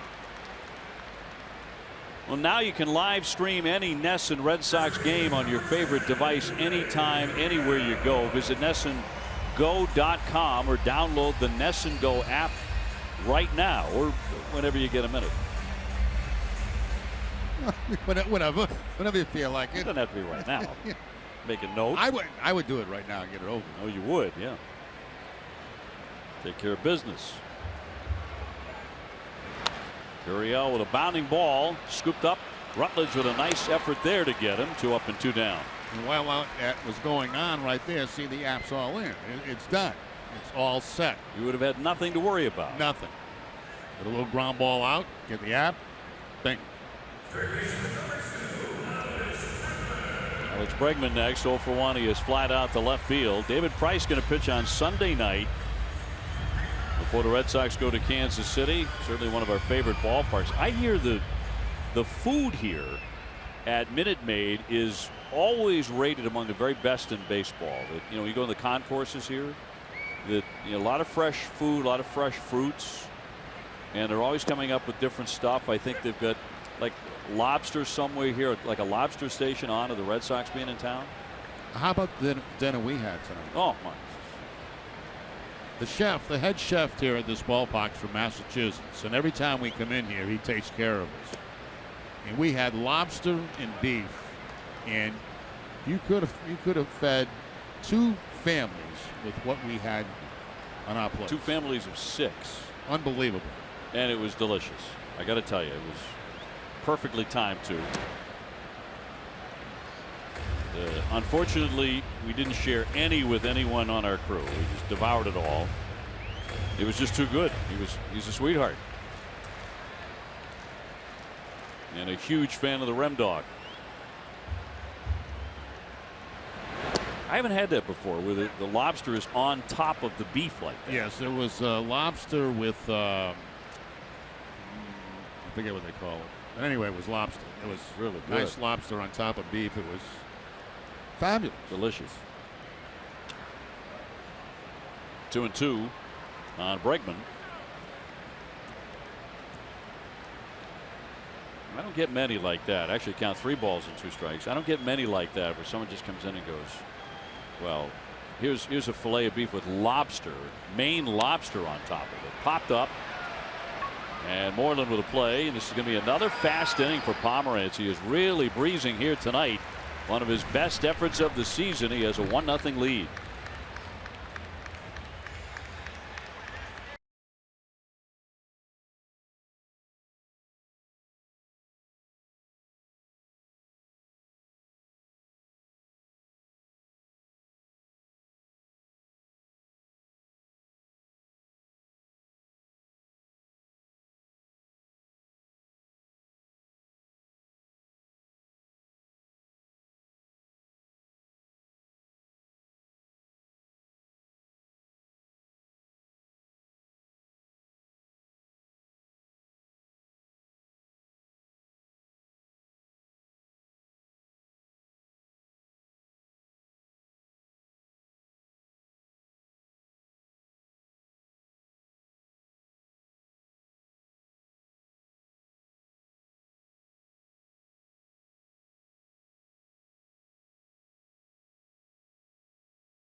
today will save you time with all the latest news, including which Bruin could be lost in the upcoming expansion draft.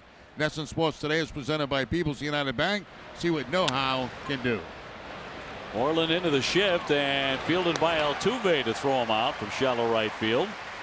Mitch had singled in a run in the third inning, the only run on the board so far tonight to extend his hitting streak to 10 straight.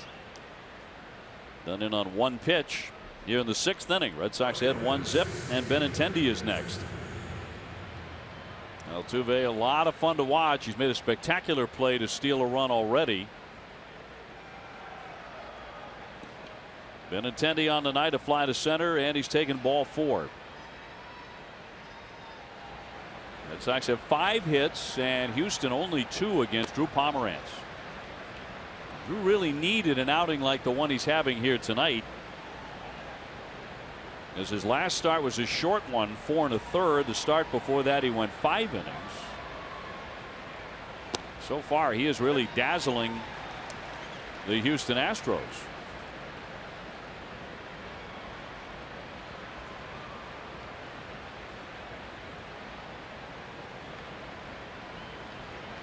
And a 1-1 to Benintendi. Again, Altuve down on a knee. 2 down. For every Red Sox hit in the month of June, Echo Store Technologies donates $50 to the Sean Thornton Foundation, helping find a cure for Parkinson's disease and pediatric cancer. Echo Store Technologies, your data center solutions provider.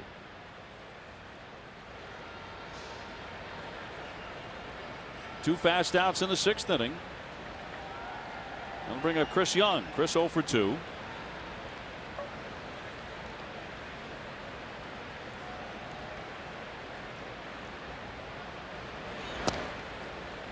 Chris is a Houston native. This ballpark opened in 2000, and he is second all time in this park in slugging percentage.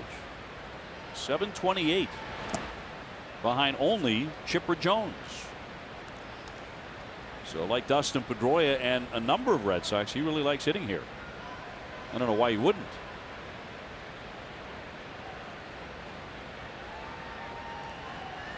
Good place to swing the bat.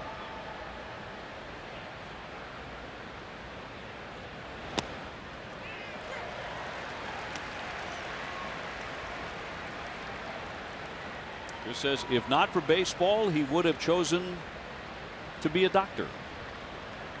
Go to medical school.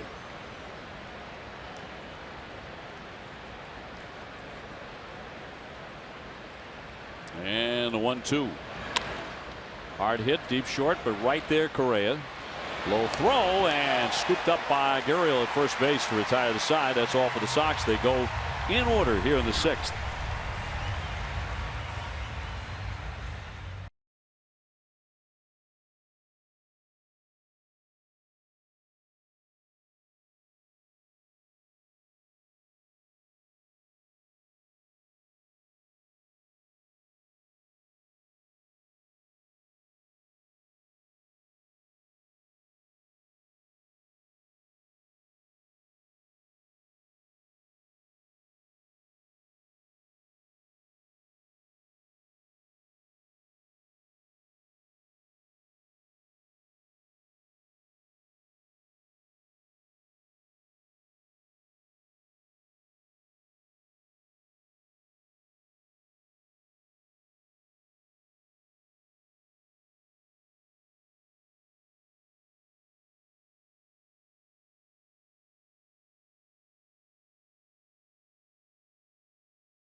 Speed past the line with on-the-go ordering. DD Perks, everyone deserves an upgrade. Download the Dunkin' app today. Speeding past the line may not be possible at all locations. Red Sox in front 1-0. Another very low-scoring game on back-to-back nights, but Red Sox got the one run in this one, the RBI single by Moreland in the third, and that drove in Mookie Betts. And Pomerantz has made that hold up. For the most part, he hasn't scuffled in any inning except one. In terms of a high pitch count, this one bunted, popped up a bit. Rutledge on top of the hill throws and got him at first base. That was close. Now remember, they lost their challenge early in the game, the very first inning. Hinch is saying, I've got nothing left. Yeah, big high bounce, and fortunately, it was a little bit of a struggle getting the ball out of the glove of Rutledge at third base, but that's not a good bunt at all. I mean, just one big high bounce to Rutledge, and he quickly gets it over to first base to get the very close out. I thought he got him anyway, even if he had a challenge. So one out, Marisnik the batter. He's 0 for 1 with a liner to third. Probably an indication too of how they feel about Pomerantz's stuff. That Fisher attempted to bunt. That one loop foul back out of play. And right into the radio booth next to us, the Houston radio booth. There's something behind it too.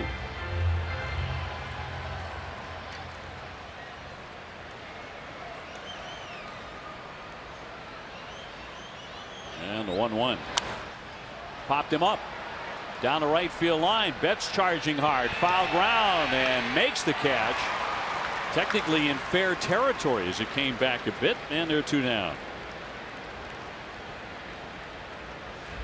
Betts covering a lot of ground for the second out. Yeah, Betts, you know, he does not play very deep, so he gets to a lot of these foul balls, and he got there so quickly he had time to set up to make the catch. You can see him coming back. That ball probably would have been in fair territory. And Sam Holbrook, first base umpire, ruled it a fair ball play. 2 down now. Springer, who has whiffed and walked in this one. Always a threat to leave the yard with those 18 homers, 43 runs batted in.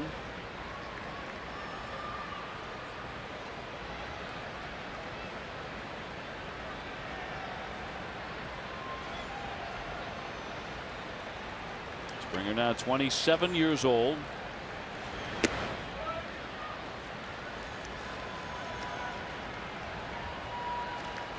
In 2015 appeared in postseason play.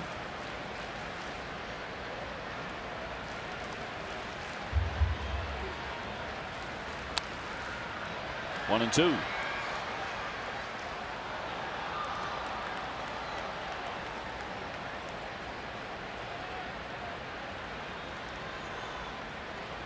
George played 3 years at UConn before being drafted by Houston with the 11th overall pick in the June of 2011 draft. Became the highest drafted player in school history.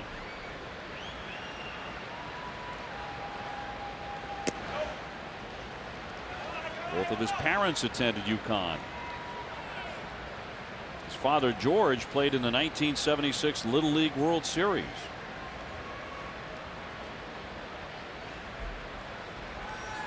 Altuve on deck.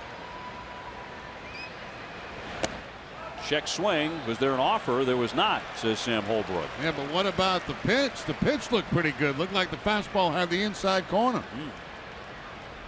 Let's take another look at the location of the pitch. Very close. Certainly not a swing. 3-2. He walks him for the second time. So Springer very disciplined, and he is on with 2 down, and Altuve the batter, and this could get very interesting. Ace Ticket is Boston's trusted source for Red Sox tickets, bleachers to boxes. Ace has the lowest prices to all games at Fenway with a 200% guarantee. Treat yourself for someone special with tickets to a game. Visit aceticket.com now or call 1-800-MY-SEATS. Altuve on the night, an infield single. He's also hit into a double play.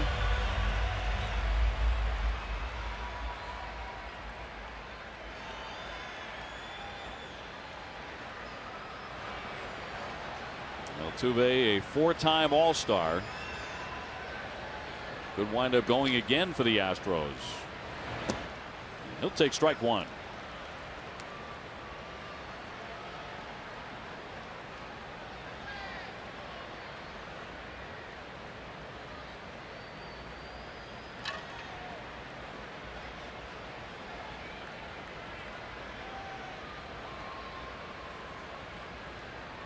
Man at first with 2 down.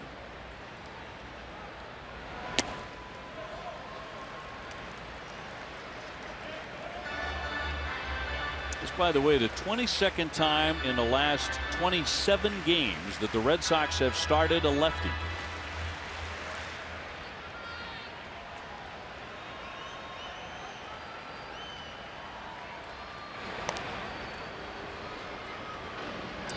Should always help you manage a running game. There was a time in Red Sox history where they didn't believe in having any left-handers start at Fenway Park, which I still think is silly. If you can pitch in any ballpark. Right. 2-1.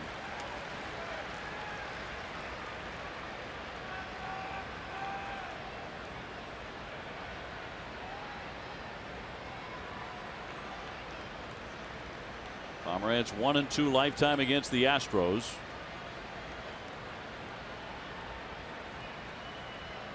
Trying to get a very, very tough hitter here in Altuve. And he's gone to 3-1 on him.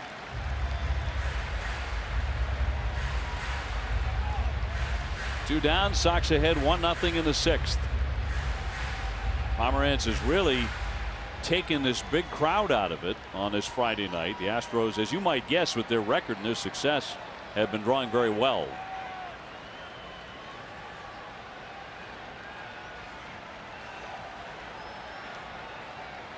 Three and one with Springer aboard.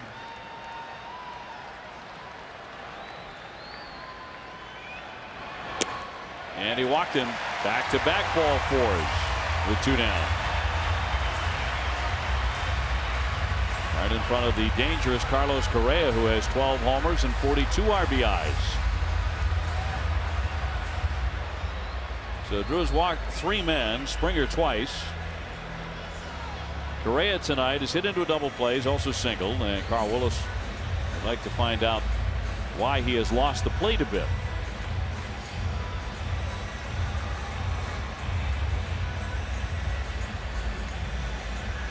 Carl, a huge college basketball fan. He's a great supporter of North Carolina and the Tar Heels. He watches all of their games and attends them on occasion. He gets to Chapel Hill. Very knowledgeable basketball fan. He was talking about meeting Dean Smith, the legendary coach, the other day, years ago when he was pitching. And Carl was pitching in the big leagues. And he met him again about 20 years later, and he figured Dean Smith will never remember me. He won't remember meeting me. And he remembered every detail. And the first thing he said to Carl is, "Are you still pitching in the majors?" Lane Boyer loosening in the bullpen. First activity out there for the Sox tonight. So Springer at second, Altuve at first.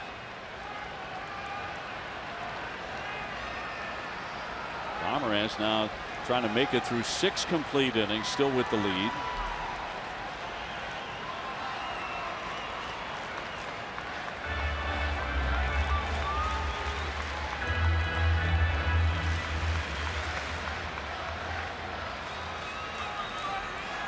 And Correa with very, very good power.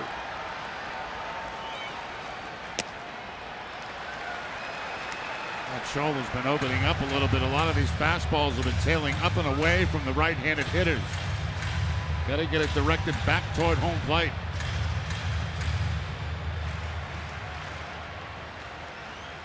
Correa is 22 years old, but he's already into his 3rd major league season. Fouled away past first base. Last year he hit 20 homers, drove in 96 runs. That was viewed as something of a disappointment around here. because he had hit 22 home runs the previous year in only 99 games, and he won the Rookie of the Year. But already up to 12 this season. Gaddis on deck. Springer at second, Altuve at first.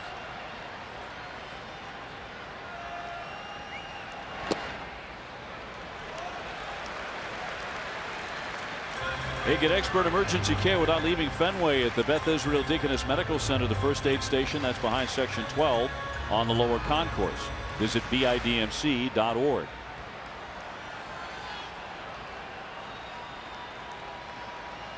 Pomerantz in dire need of a ground ball right here.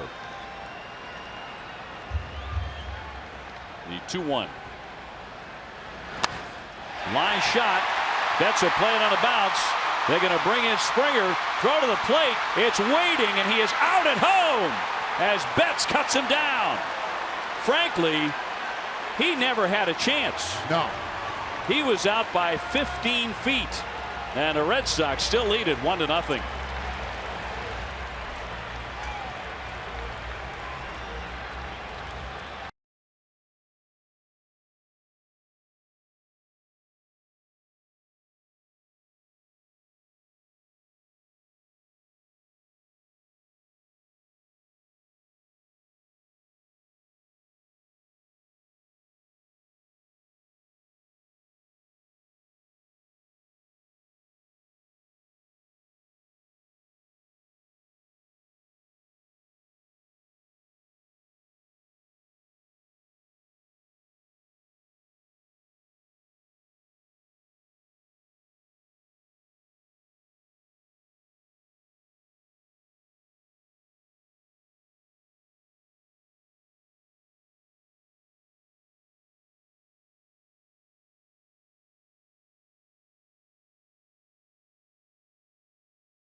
Mookie Betts for the third time this season an outfield assist. This time he cuts down Springer at home plate. It was not close.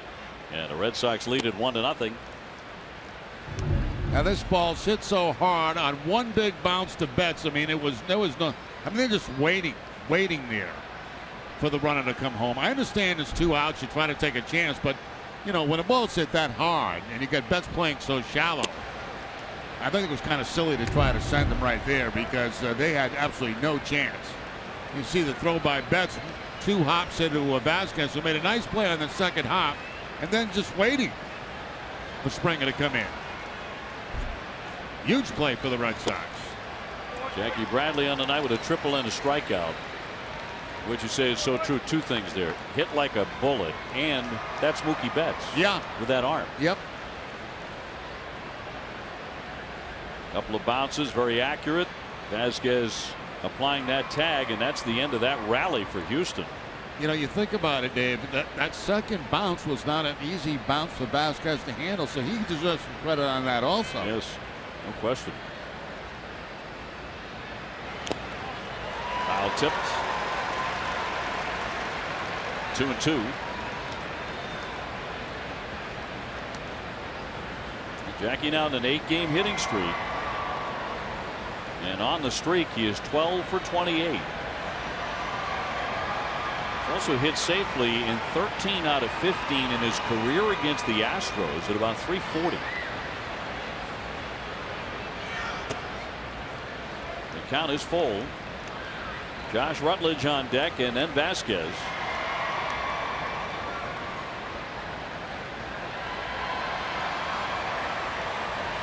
Red Sox had their best defensive game of the season 2 nights ago in Philadelphia. Just about everybody made a play, including Jackie Bradley on the last play of the game. A nice running and leaping catch on the warning track to end it. The Red Sox win. Boston up 1-0 here in the 7th.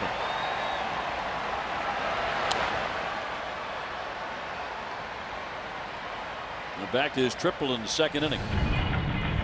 Going to the opposite field in left center field. Marisnick goes back. It bounces over his head, and once it does, Bradley goes into third base. He was thinking only about 2 bases, but once he saw that bounce, that's how he decided to go into third base.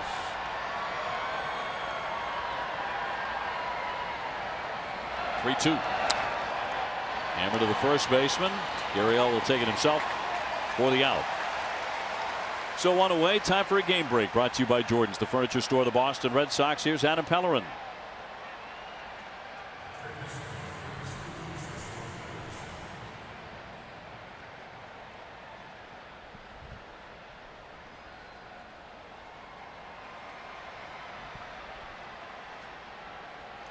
And their pitching has just fallen apart, and particularly their starting rotation. As you know, Adam, they have been awful on the mound. So Baltimore is now 2 games under 500. They're tumbling.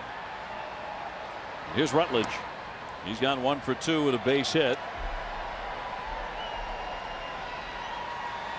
Josh getting the start at third base, as Sandoval is sitting mainly for defense, said John Farrell, because it's a very fast infield here in Houston.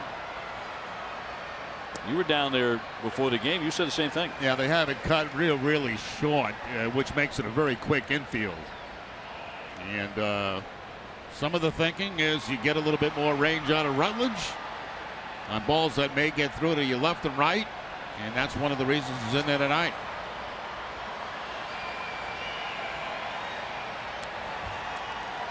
One and two on the third baseman. Vasquez on deck.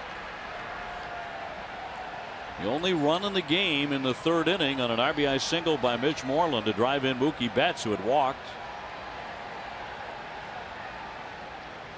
Red Sox would leave the bases loaded in that inning and had to settle for the 1, but it's held up.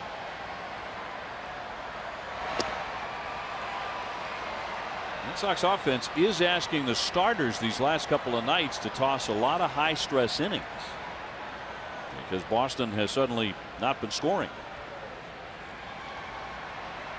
No runs last night, just the 1 so far tonight. Looking for a breakout inning, and the 2-2. Here's Altuve down to scoop it. And they're 2 away for the Sox in the 7th.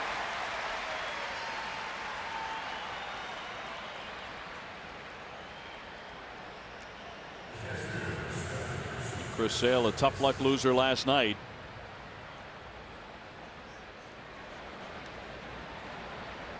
He had a double, and he had an RBI, maybe 2 RBIs, probably 2 RBIs stolen away, and a bases loaded shot up the middle that he hit. Kendrick stole it with a great diving play.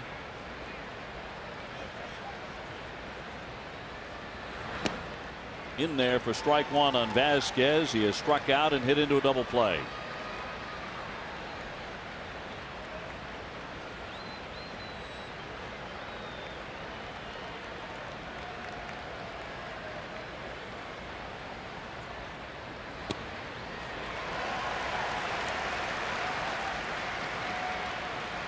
Will Harris, the right-hander, loosening in the bullpen for Houston. Out beyond the right field fence. The Red Sox bullpen is very tough to see out there in left center field beyond the screen.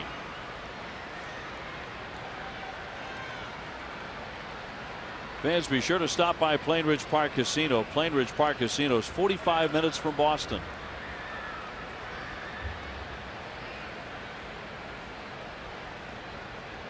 And fires with a 2-strike pitch.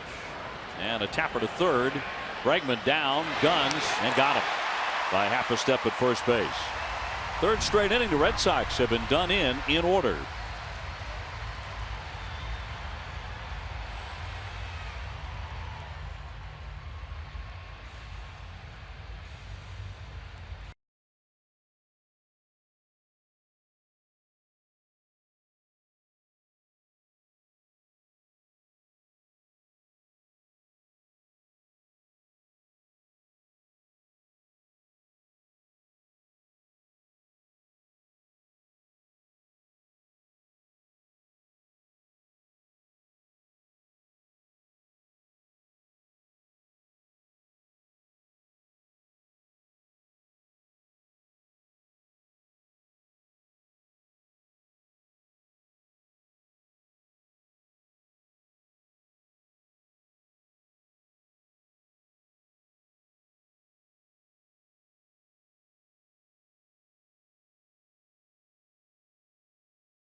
It is brought to you by Southwest. Yes to low fares with nothing to hide. That's transparency. Toyota's website for deals, buyatoyota.com. Sullivan Tire and Complete Auto Service. And by Digital Federal Credit Union. See what DCU can save you. Hell, I must say, I'm a little bit surprised to see Pomeranz come out in the 7th. And the only reason I say that, it's not because of pitch count, but he walked back-to-back guys in the 6th, and I thought maybe they'd go with a fresh bullpen. They started in the 7th inning, but they're going out with Pomeranz here in the 7th. Let's see how they make out. The Red Sox didn't have to use the bullpen last night. Right. Gaddis will lead it off. He's popped up and struck out. In the last inning for Pomeranz, his command wavered. He walked 2, he allowed a single. And Mookie Betts bailed him out with an outstanding throw from right field to cut down Springer at home plate for the 3rd out. To keep it 1-0 Sox here in the bottom of the 7th. Drew Pomeranz pitching line brought to you by Ace Ticket. So far tonight he's allowed only 3 hits. With 3 strikeouts, 94 pitches, which is excellent for him. There's no question. A couple of starts ago in 5 innings, he threw 123 pitches.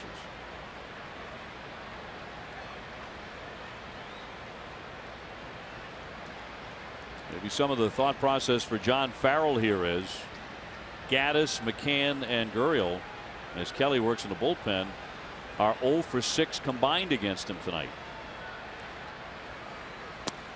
And a swing and a miss, strike 3 gets the first man here in the 7th.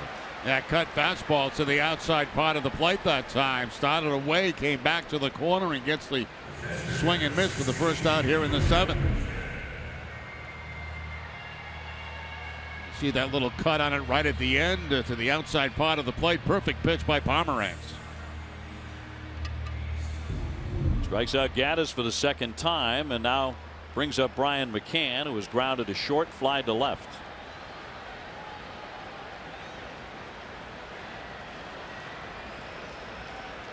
McCann with 9 home runs. High fly ball deep into right field. This one way back, and this game is tied.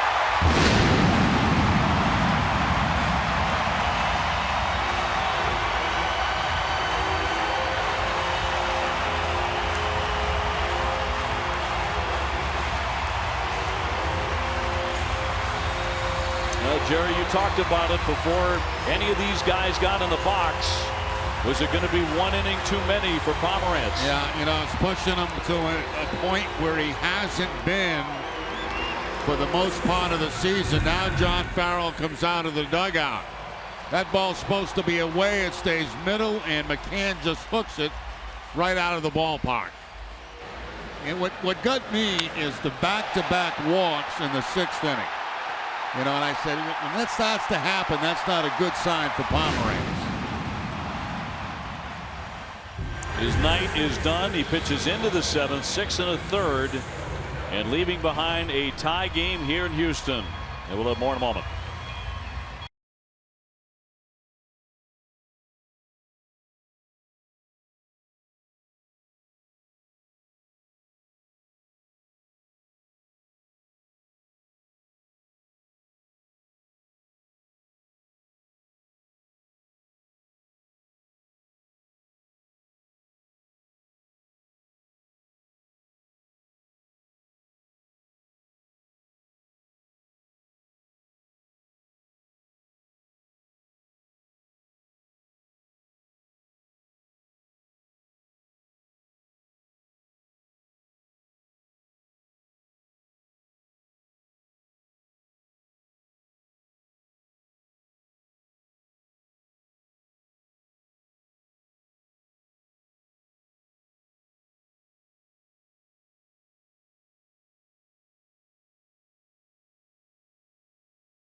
Is sponsored by Southwest. Yes to low fares with nothing to hide. That's transparency. Well, the Astros with a solo home run off Drew Pomerantz with one down here in the 7th inning, so it's a brand new ball game. Tied 1-1. Joe Kelly coming on. Right-hander 2-0, 1.27 ERA, and 28 1/3. He has 21 strikeouts. And would love to stay away from ball 4. He's walked 13 men in that time. Yuli Gurriel, the first baseman, has gone 0 for 2 tonight. And if the Red Sox do not win this game, there'll be a lot of second guessing about the decision to bring Pomerantz out to pitch the 7th inning after what went down in the 6th. Well, you know, in the 6th inning, there were 3 things that happened in a row that made me believe that was going to be his last inning. And it was back-to-back walks, then a base hit that Mookie Betts had to throw a guy out at home at. And you got your 6 innings out of Pomerantz. 6 very good innings out of Pomerantz. He's only gone longer than 6 once this season. That was against the White Sox May 31st when he went 7. His last 2 starts, 5 innings and 4 1/3. I think the puzzling part of it too is it's a very well rested bullpen after not working last night. In there for a called strike. Red Sox, when they come to bat in the 8th inning, will have the top of the order. Betts, Pedroia, Bogarts.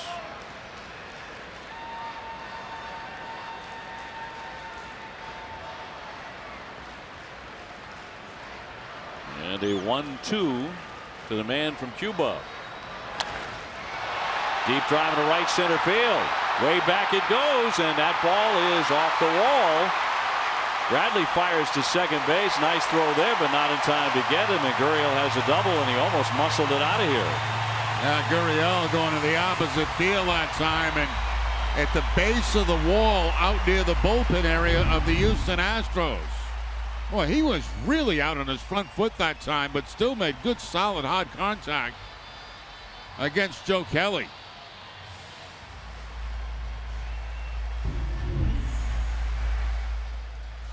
Only one away and a man in scoring position here. Alex Bregman will be the hitter. The third baseman is 0 for 2. He's flied out to left and popped to first. Last year's Astros minor league player of the year.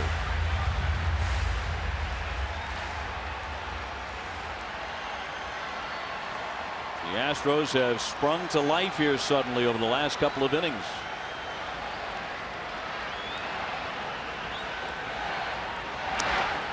Popped up foul, back out of play for a strike.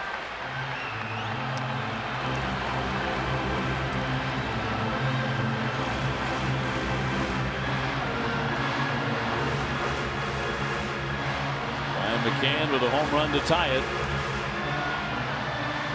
His 10th of the season. And now the go-ahead run in scoring position for Houston.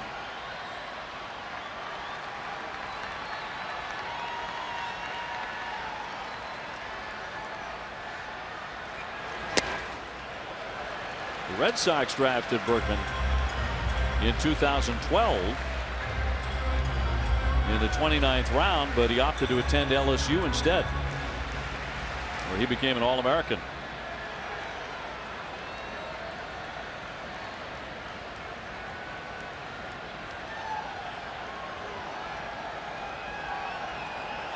And a 1-1 from Kelly to Bregman.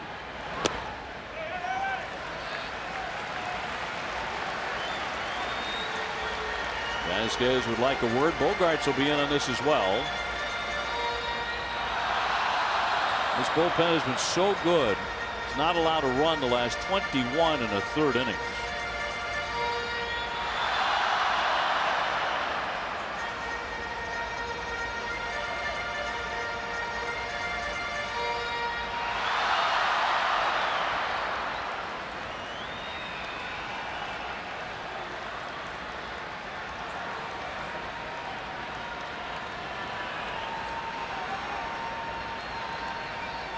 And a 2-1 from Joe Kelly. Now a hitter's count for Bregman.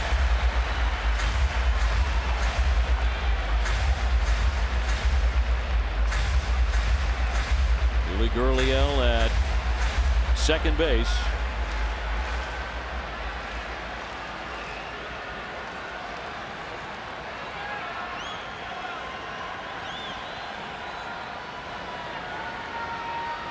And the 3-1 is fouled away. Just got a piece of that.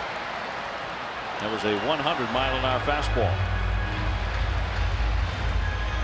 Of course, we've seen Joe hit 103 when facing Aaron Judge of the Yankees. Now, when you're facing a guy that throws this hard as a hitter, you try to get soft. You try to get relaxed as possible. You don't try to gear up and swing as hard as he's throwing.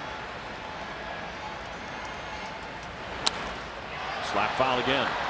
More like that kind of a defensive swing right there to foul that ball off.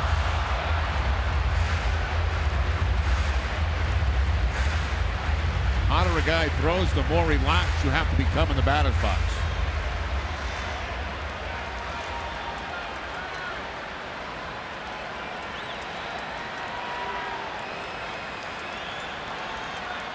Kelly looking for the K. And a ground ball instead. Xander Bogaerts will hoover that up. And down to third is Gurriel, but with two down. And Fisher's next. And we talked about Pomeranz coming out, and one of the reasons I didn't think so is because in the sixth inning he had a couple of walks, back-to-back walks. There's the first one, and then another walk from Altuve, and then a base hit, a hard base hit to the opposite field. But Mookie Betts makes a great play, and so does Christian Vasquez, and they cut the run down. So I thought, at the end of that inning, after three straight base runners, I said, that's his six. We got his six out of him. I thought that was going to be it. They tried to go into the 7th. He gets the first guy on a strikeout, but then the home run by McCann. And again, the one start he had where he pitched longer than 6 innings was at the end of May, and that was his first start of 7 or more since August of the previous year. So uncommon ground for him.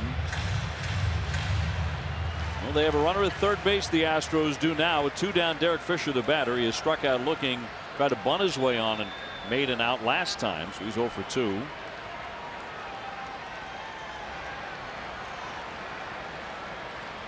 Just made his major league debut on Wednesday night and homered. Another 100-mile-an-hour fastball for ball 1. Again for the Red Sox in the 8th inning, top of the order. Betts, Pedroia, Bogarts.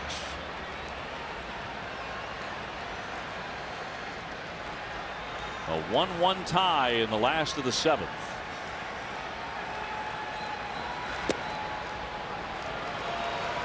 Two 2-0.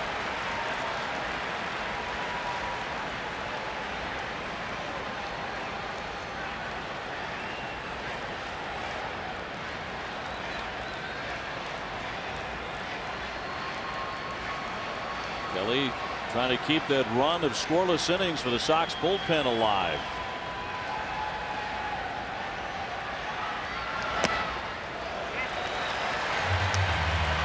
He's throwing hard, but not in the strike zone here. And the count goes to 3-0. They're going to walk and put him at first base and start all over again.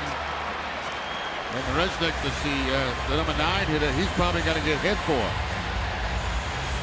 Calling all kids. Kids can attend a game for free at Fenway when they sign up for Kid Nation. Free kids tickets available for the first 25,000 tickets redeemed. Visit redsox.com/kidnation to sign up today.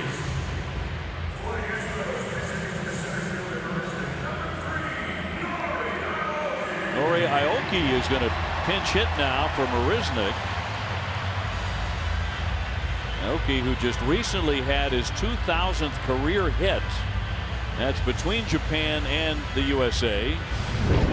So he'll go right into the Japanese Hall of Fame as a result of that, getting that magic number of 2,000. A great moment for him. Gave him all sorts of stuff for that accomplishment. His family here, which is wonderful. Nori 2,000. Now he's kind of a slap hitter right here, and the guy against the guy that throws hard like Kelly, maybe the better option.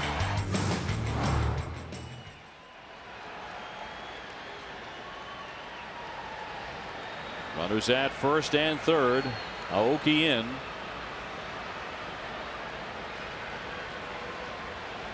Up on the left side with 2 down. He takes a ball.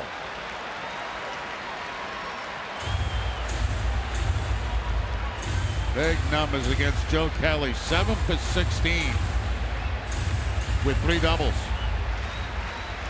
Whether he comes through or not, this one has really fallen into the lap of A.J. Hinch. This particular matchup certainly favors the hitter.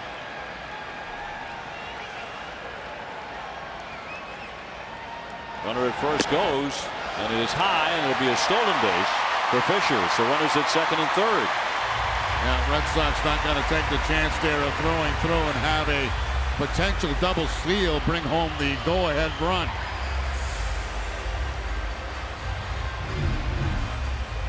Takes off, no contest. Nobody even covering the bag. They had no intentions of throwing through.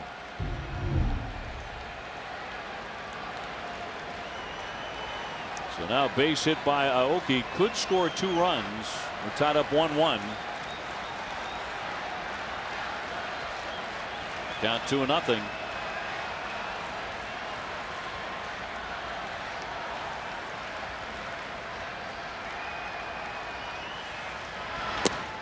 And in for a strike.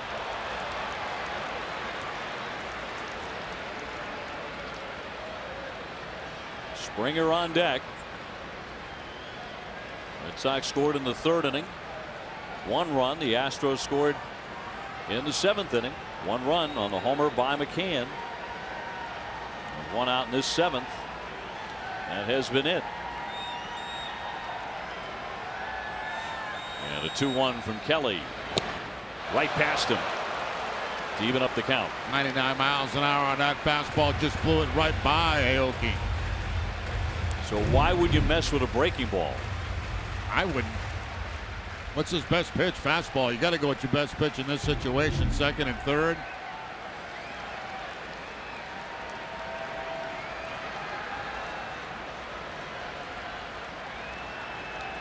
Two, and he'll step out.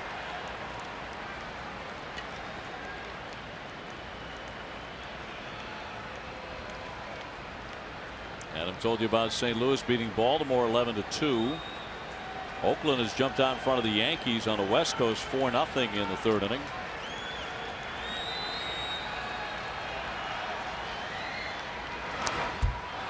Got a piece. Yeah, just trying to slap that ball to the opposite field that time. 100-mile-an-hour fastball on the inside part of the plate. Just trying to make contact. If he makes contact here, this ball's going to left field.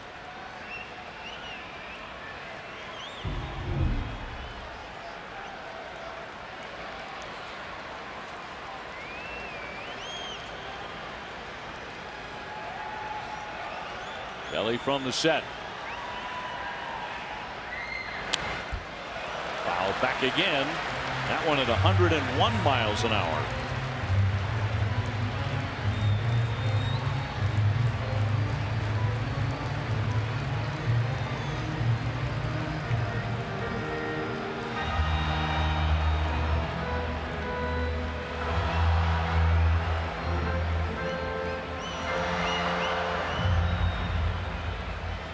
Pretty good at pinch hitting, 340 in his career. He has Gurriel at home plate at the second base and Fisher at third base, and here comes the 2-2. Wow. Come on now. That ball is right at the top of the strike zone and not called a strike.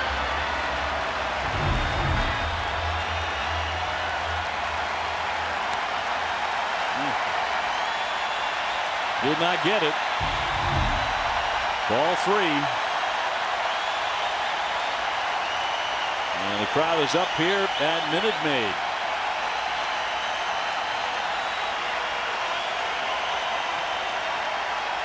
And a 3-2 pitch. He's having quite an at-bat here with runners at second and third. And it's just fastball after fastball after fastball, and what a battle this is. Almost the exact same location. That time he swings at it and fouls it off. Actually, that pitch was a little bit lower.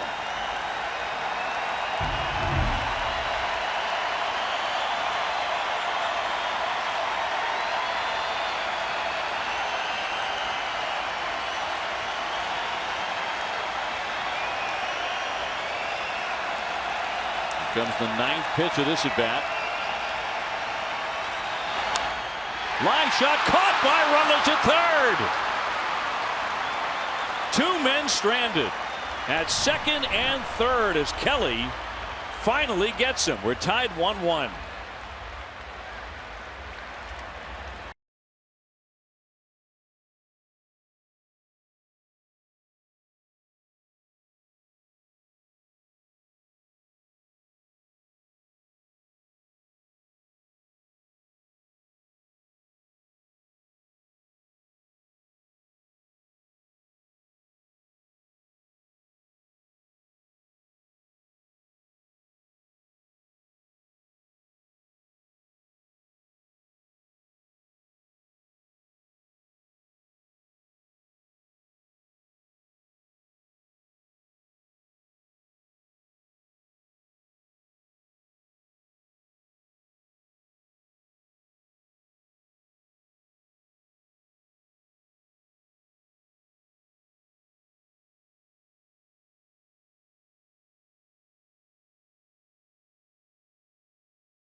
So we move on. Another exciting game here. Red Sox in a 1-1 tie. Aoki stays in. He's going to play right field, and Springer will move from right over to center. And Will Harris, the right hand of the new pitcher, he's been tough to hit. ERA 2.03, allowing a 2.02 batting average against him. He's been one of their best. On to the 8th inning. Mookie Betts swings. High fly ball left field. That's deep. Carrying back. She's gone. And the Red Sox are back in front. Well, that didn't take long. Mookie with number 12. And the Red Sox are on top 2-1 in the 8th. Oh, how the tide has turned so quickly. I mean, Aoki hits a line shot that if it gets by Rutledge, it's 2 runs. No, the ball's caught. No run scored. First pitch you see in the 9th, in the top of the 8th inning, Mookie Betts takes it out of the ballpark. First pitch fastball, looks like a cut fastball, and Betts all over it. Quick hands. Dustin Pedroia 2 for 3 tonight. For every Red Sox home run this season, Speedway donates $500 to Boston Children's Hospital. Now through the end of July, use your Speedy Rewards card when you purchase any size fountain or frozen drink for 69 cents and get an entry code to win a VIP experience. Another look at the home run here by Betts. He gets the cut fastball, and he is all over it. Again, using the smart part of the ballpark, although that ball was carrying a long way. It kept on carrying and carrying. Here's 12. High fly, center field, pretty well hit, but Springer has plenty of room out there. And gone in the Red Sox 8th inning. Boston in front 2-1. Red Sox with more activity in the bullpen. Xander Bogaerts gets ready to step in. Monday at 7, don't miss Red Sox first pitch presented by Joseph Abboud, available at Men's Warehouse. TC and Steve Lyons will recap this weekend's action in Houston and preview the Sox next series against the Royals. Xander struck out in the first, struck out in the third, grounded to the shortstop in the 5th inning, so looking for his first hit tonight. That goes right by everybody.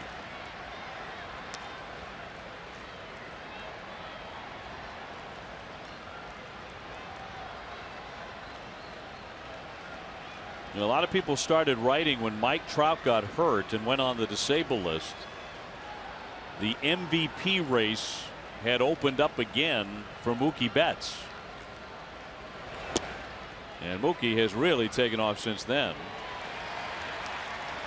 Now, he's made 2 key plays in this game. Obviously, this last home run, number 1, but also the run he threw out at home plate earlier in the ballgame to pick up his 3rd assist of the season. Last week, a pair of 4-hit games, 2-homer game. Popped into short right. Altuve says he has it and makes the basket catch to retire Xander Bogaerts. And stay right here after the 3rd out of this inning for a special behind-the-scenes look at what happens in between innings. And Matt Barnes warming up in the bullpen. Guess who's waiting to be the leadoff hitter in the bottom of the 8th inning? Let me guess. Springer. You got it. So stay tuned for that encounter for the Yukon men. Fouled back by Moreland. Mitch tonight 1 for 3 with a single that drove in a run. That was Mookie Betts. Now Mookie has just driven himself in with his 12th home run. Sox on top 2-1.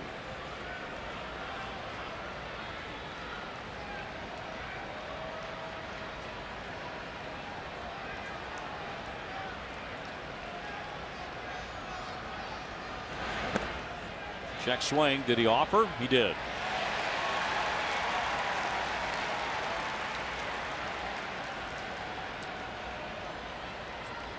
So 2 strikes on Moreland.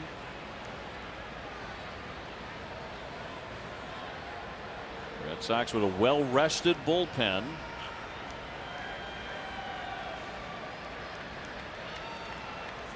And the 0-2 pitch from Harris. Game 2 of the series coming up tomorrow night.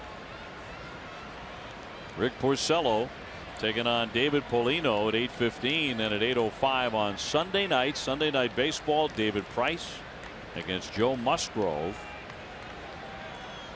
That'll finish this series, but still 3 more left on the trip after that at Kansas City. And down he goes on strikes. That'll do it for the Red Sox, but Mookie Betts is homered. The Red Sox are back in front 2-1. Don't go anywhere. Let's stay in the park. He struck him out. I mean, this is ridiculous. His strikeout numbers are ridiculous right now. Ridiculous pain. And there it is. It's kind of ridiculous.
Red Sox are in front thanks to Mookie Betts and a home run to make it 2-1.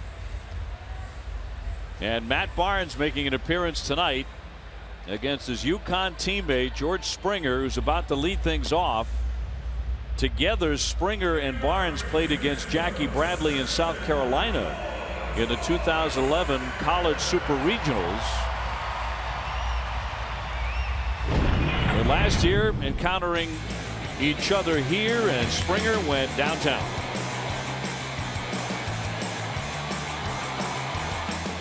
Now Springer with 2 at-bats. He's 1 for 2 against Barnes.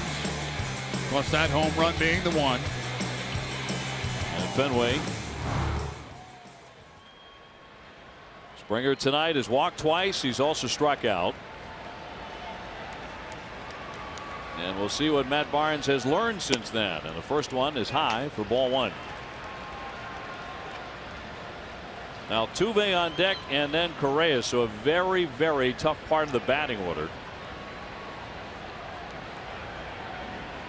In a 1-run game, Sox with 6 hits, Houston with 5.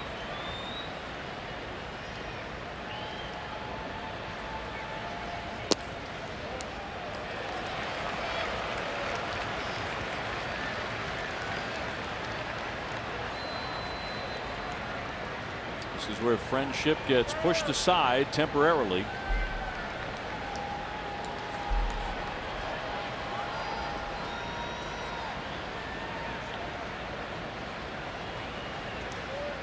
And a 2-0 to Springer. Big swing. Down to 1 knee. Trying to tie this ball game up off Barnes. Watch that back knee collapse. On the big swing, 2-0 count, going for it.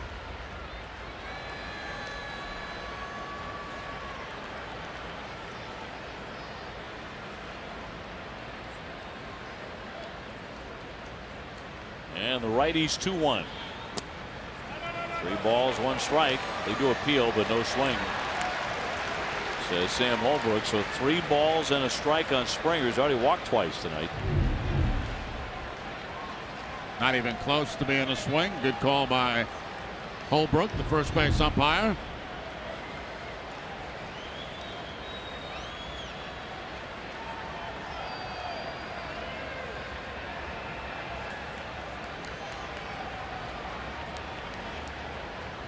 A hitter's count.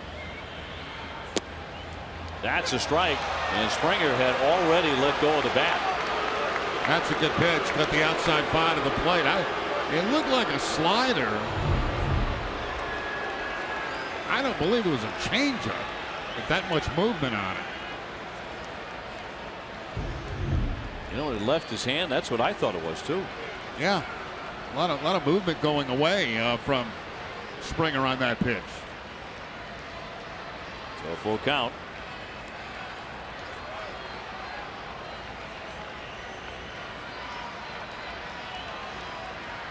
Altuve waiting on deck. Cut on and missed. Down he goes. He struck him out with a fastball. So this time Barnes wins the battle. Yep, Barnes goes right back to the outside part of the plate with the fastball and throws it right by him. And Springer's still not happy about the call previous to that. He thought he had ball 4. Very late swing that time by Springer on the fastball.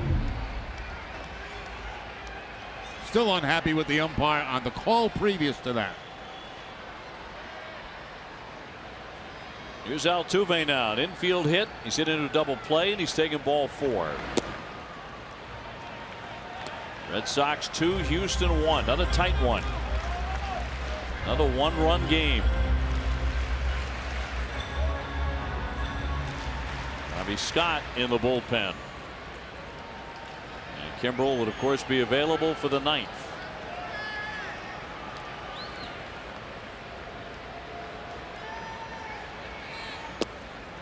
That's in there for a called strike.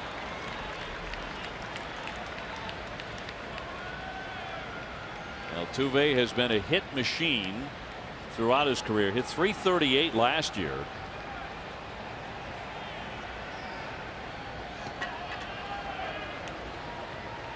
Twice the batting champion.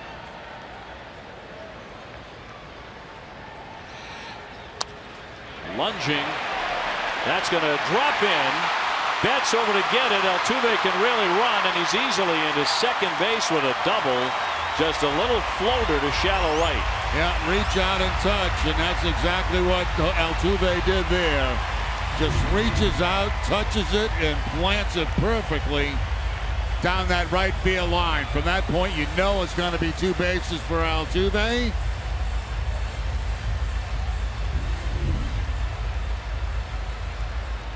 So he is into scoring position with 1 down in front of the dangerous Carlos Correa, who has 2 hits tonight, a pair of singles. Got to keep your eye on Altuve at second base too. I know they're only down by a run, but he's not afraid to take third base.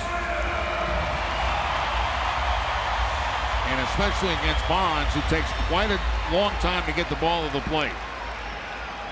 So you'll see Pedroia trying to hold him as close as possible at second base. Correa's hit 12 home runs. He's already set the career home run record for an Astros shortstop. He's only 22.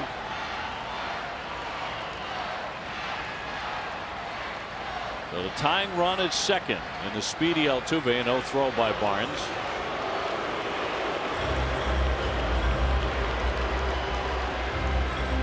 Double barrel activity in their bullpen. Giles and Feliz, 2 right-handers for the Astros. Giles, their closer.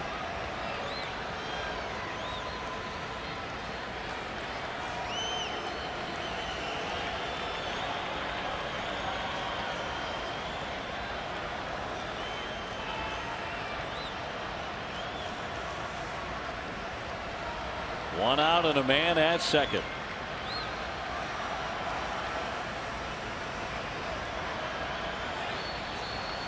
Barnes with a long set, finally delivers, and he missed with that.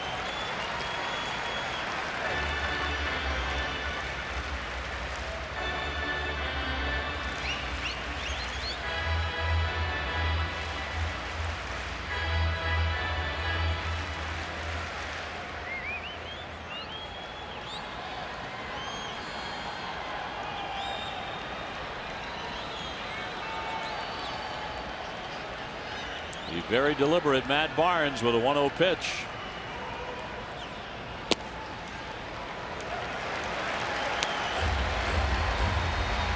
Two nothing on Correa.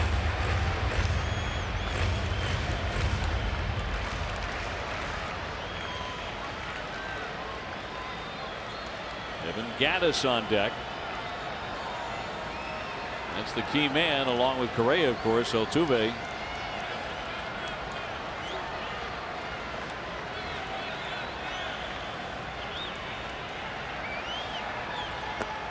Down to ball 3 on him.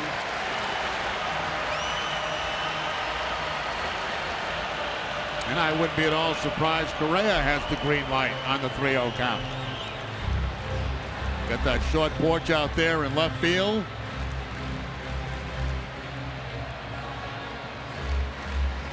Lexus has developed the Lexus Strikes Out Hunger program in partnership with Nesson and the Greater Boston Food Bank. Visit your Boston area Lexus dealer in June and donate non-perishable food items. You can also enter for a chance to win a Nesson VIP ballpark experience. For more information, visit Nesson.com/Lexus. Tying run in Altuve at second with one away, and the 3-0 to Correa. And he got nothing to swing at. He'll take ball 4. That'll put runners at first and second for Gattis.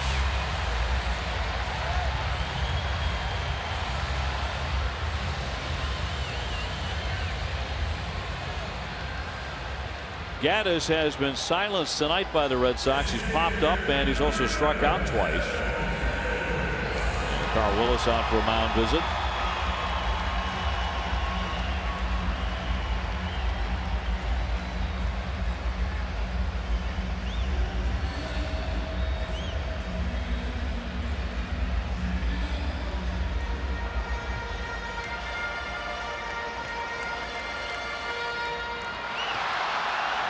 Scott warming up again in the pen. We're in the bottom half of the 8th inning. Red Sox trying to grab a Game 1 victory here against the team with the best record in the majors. The Astros have been a very good home team, of course, with a record of 45 and 22 overall. They are 22 and 14 at home. They've been a great road team, in particular, 23 and 8 away from Houston. They've gone 8 and 2 against the American League East. Tough to beat.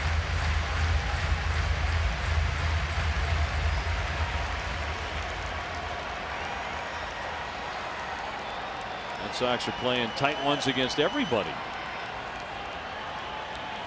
Phillies and now the Astros. Runners at first and second for Gattis. Really crowds that plate. Totally fooled on that cut fastball right there, up and away.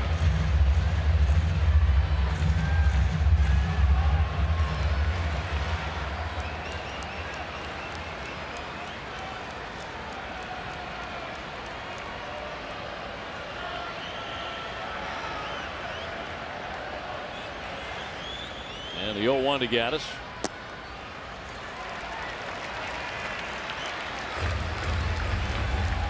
They're able to get Gattis, and with McCann on deck, you may see Scott into the game to face McCann.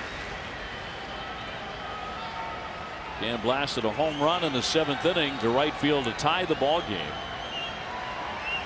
Red Sox have gone in front with a home run for Mookie Betts. And now a threat by the Astros in the bottom of the 8th inning.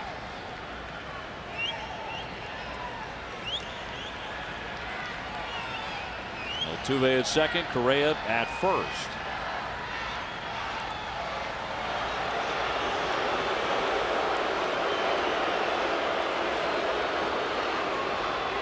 Back in 2012, when Evan Gattis was playing in the Venezuelan Winter League, Here in the nickname El Oso Blanco, the White Bear. He's a bear of a man. There goes Altuve, and the throw strikes the bat. Altuve taken off, and the throw by Vasquez strikes the bat of the batter Evan Gattis. Here comes John Farrell. This is very unusual to see. You almost never see this. Runner taking off for third base. The bat is up in the air. I can't see how it's his fault. That you know, I don't see how you can call interference on that. I really don't. He's just in his follow through. John Farrell's questioning the umpire right now, but I don't think there's anything he can do about that. It's not like he had to throw over the top of Gattis. It's just the follow through on the swing that hit the bat. Didn't this happen a couple of years ago in postseason play, and it's ruled a dead ball? It's ruled dead.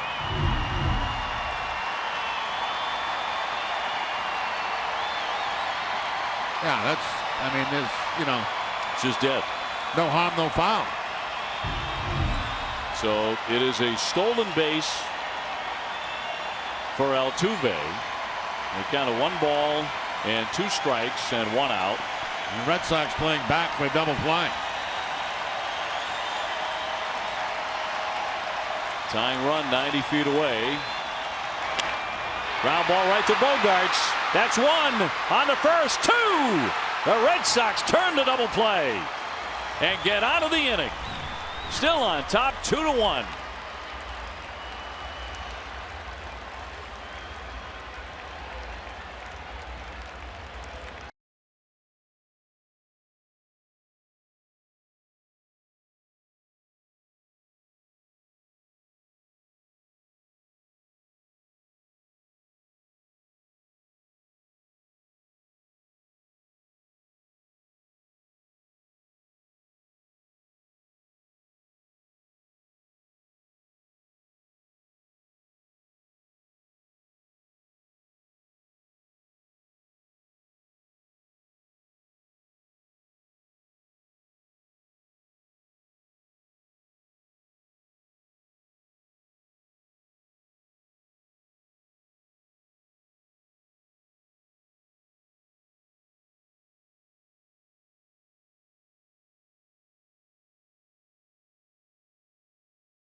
Chevy dealers, Billy and Jenny hang out on the patio at an Italian joint in Linfield. Then they put the pedal to the metal in a Chevy Camaro.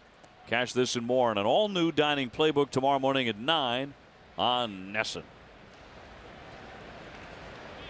Red Sox with a 2-1 lead. Matt Barnes got a huge double play ball to end the inning in the 8th off the bat of Evan Gattis. Houston will go to the bullpen and bring on Michael Feliz.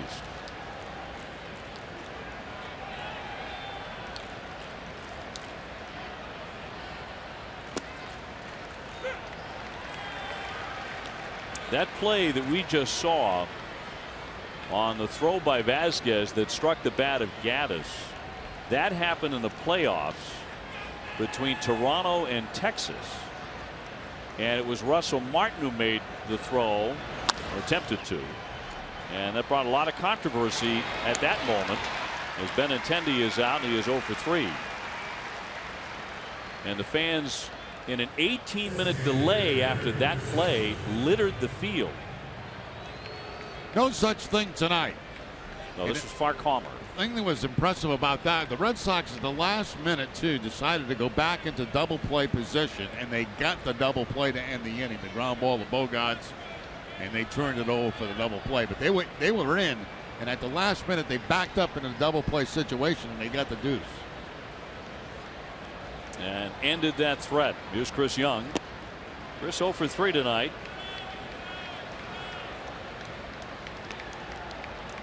Tomorrow at 7:30, don't miss Red Sox Game Day Live, presented by DCU. TC and Steve will preview Hector Velasquez's start against the Royals. DCU Digital Federal Credit Union. What can DCU save you? Kimbrel loosening up. He leads the American League in save percentage. He's tied for first in saves. Opponents are 2 for their last 50 against Craig Kimbrel. He has been the best in the game. Little pop up into center field, charging in is Springer. He won't reach it, and it's a base hit. Chris Young off the end of the bat. He'll take it. A 1-out single here in the 9th inning. So the Sox with a base runner. And Jackie Bradley due up.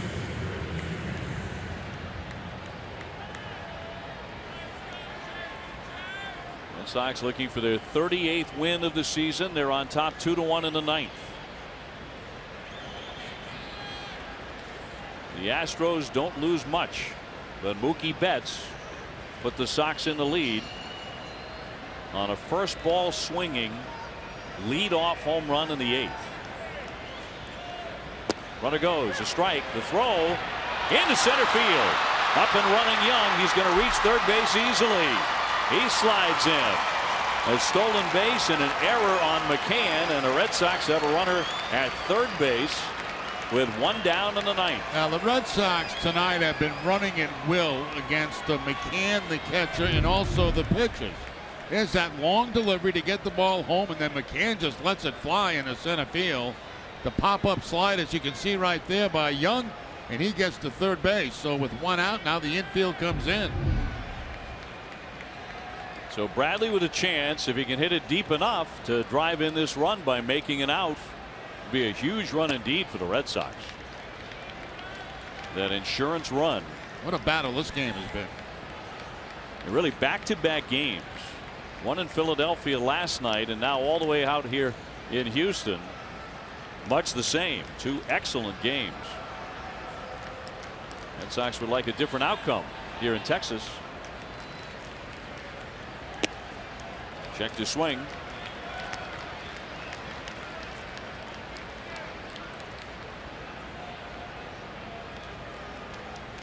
Jackie tonight 1 for 3 with a triple in the 2nd. Now looking to pick up his 28th RBI. He has been swinging a hot bat.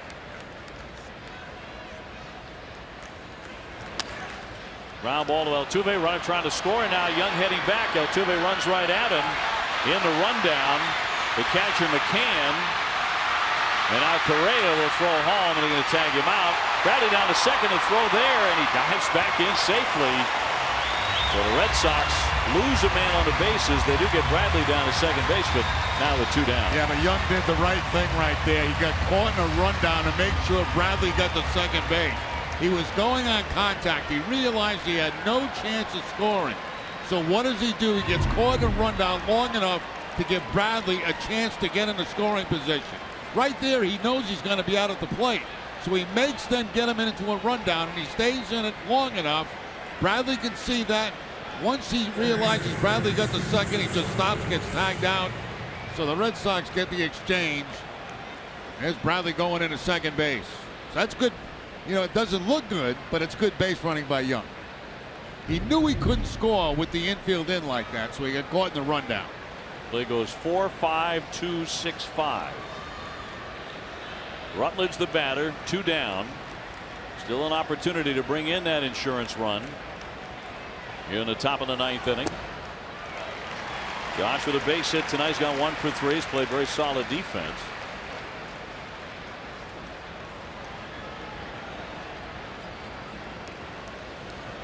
2 runs on 7 hits for the Red Sox. They have left 5 for the Astros. 1 run, 6 hits, an error, and 6 men left.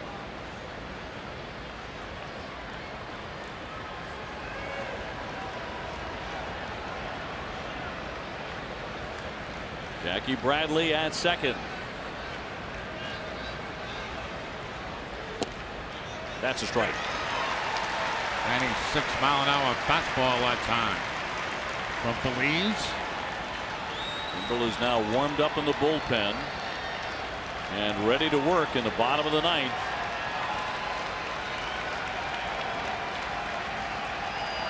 And the 0-2. Down he goes, and that's it for the Red Sox. They'll strand a man at second. We'll see if the Red Sox have enough. Kimbrel coming on for the bottom of the 9th. 2-1 Boston.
Pitched very, very well. He went out for the 7th inning, gave up a home run that tied the game, so he'll have no decision, but certainly one of Drew's better outings.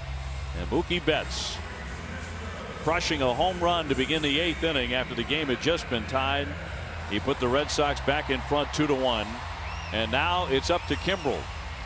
Bob's Discount Furniture is going to bat for the Jimmy Fund again this year. Bob will donate $1,000 to the Jimmy Fund for every game saved.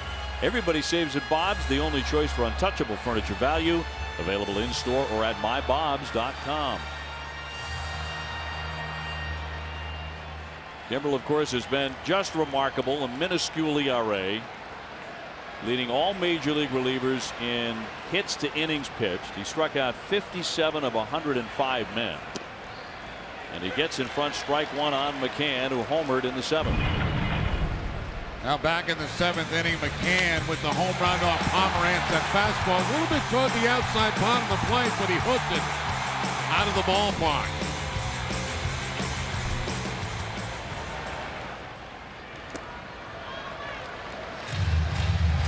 McCann 1 for 3. Yuli Gurriel, the first baseman, is on deck, and then Alex Bregman scheduled to bat here in the bottom of the 9th inning.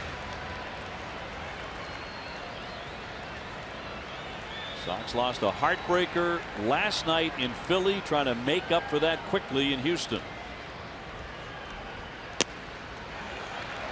2-1.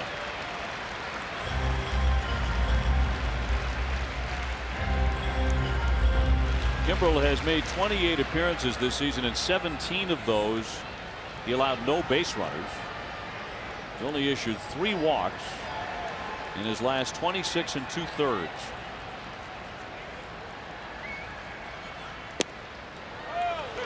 2-2.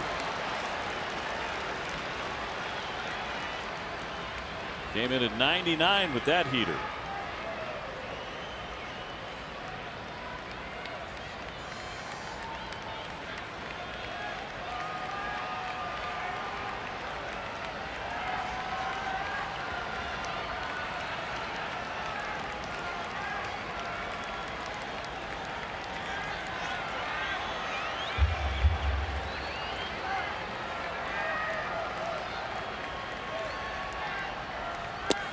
In there, strike 3. McCann fans. Kimbrel gets his first man, one away in the ninth. He completely confused McCann on that pitch because he shook off a pitch. Now McCann thinks he's shaking off a breaking ball, or a fastball rather, and instead he gets the fastball. I mean, that's little games that they play by shaking off like that. Got him looking. I mean, you would expect to get the fastball. He's shaking off. He thinks he's going to get a breaking ball. He doesn't get it. First baseman Gurriel has gone 1 for 3 with a double. He starts him out with that curveball for strike 1. A lot of guys go up there expecting that 99 to 100 mile an hour fastball. He drops that hammer on him, and they all have the same look on their face. Doubled up on it there. 1 ball, 1 strike, 1 out. Red Sox ahead 2-1 in the ninth.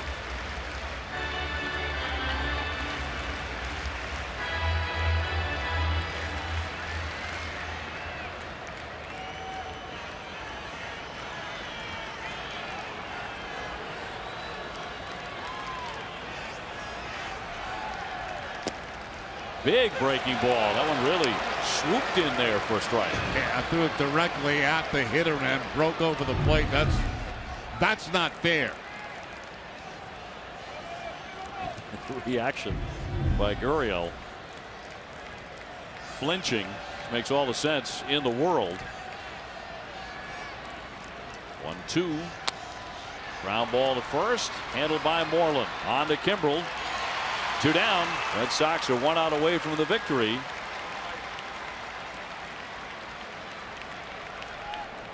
Adam and a Hall of Famer getting ready for the postgame show. And a really fine ball game here, just as last night's was. Red Sox losing 1-0 in Philadelphia, trying to win by a run here tonight. And Carlos Beltran will be announced as a pinch hitter for the youngster Bregman. Beltran, who is now 40 years old, a switch hitter, signed a 1-year deal to return to Houston, where he was traded for half a season 14 years ago when he was 26 years old.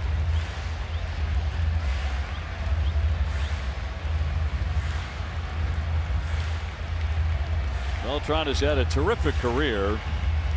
2,669 hits, 429 home runs. And that's exactly what A.J. Hinch is hoping for right now. A long one. That would tie it.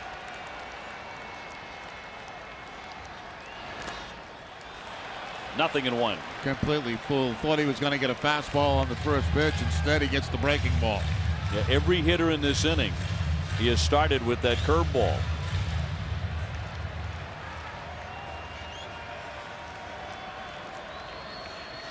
Sox fans in the house here at Minute Maid want to cheer for a win in Texas. Here's the 0-1. That's a strike. Still hasn't thrown on the fastball.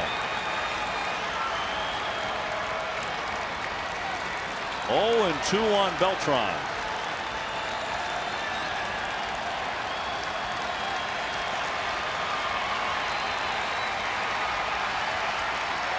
Kimbrel trying to make it a 1-2-3 ninth.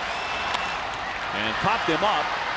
Down the line, Rutledge giving chase to the stands, but it's off into the crowd.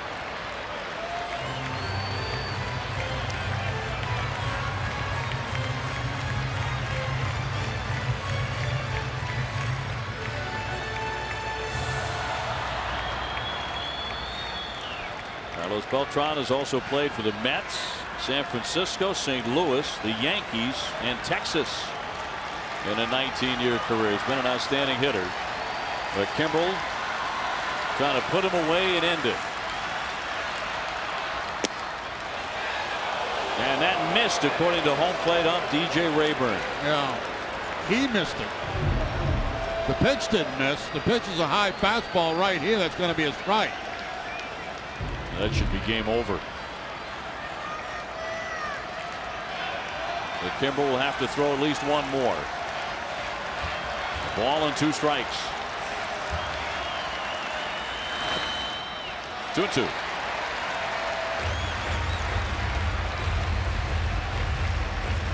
Red Sox leading 2-1 with 2 down in the last of the 9th inning in Houston.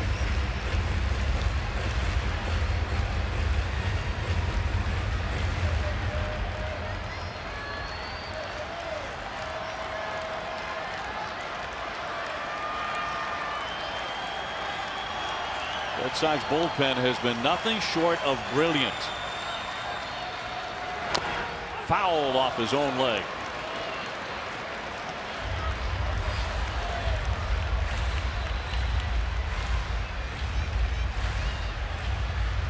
Nobody aboard and 2 men out.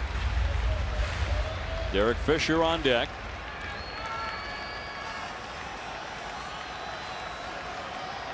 And for Craig Kimbrel, 1 more strike to get.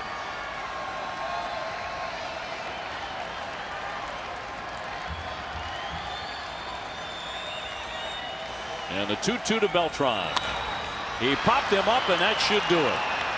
Xander Bogaerts into left field. And the Red Sox win it by a final score of 2-1. So in 24 hours, the Sox go from a heartbreaking, brutal defeat in Philadelphia. They shake that off. A very sweet 1-run victory here in Houston. Kelly gets the win. Kimbrel is 19th save.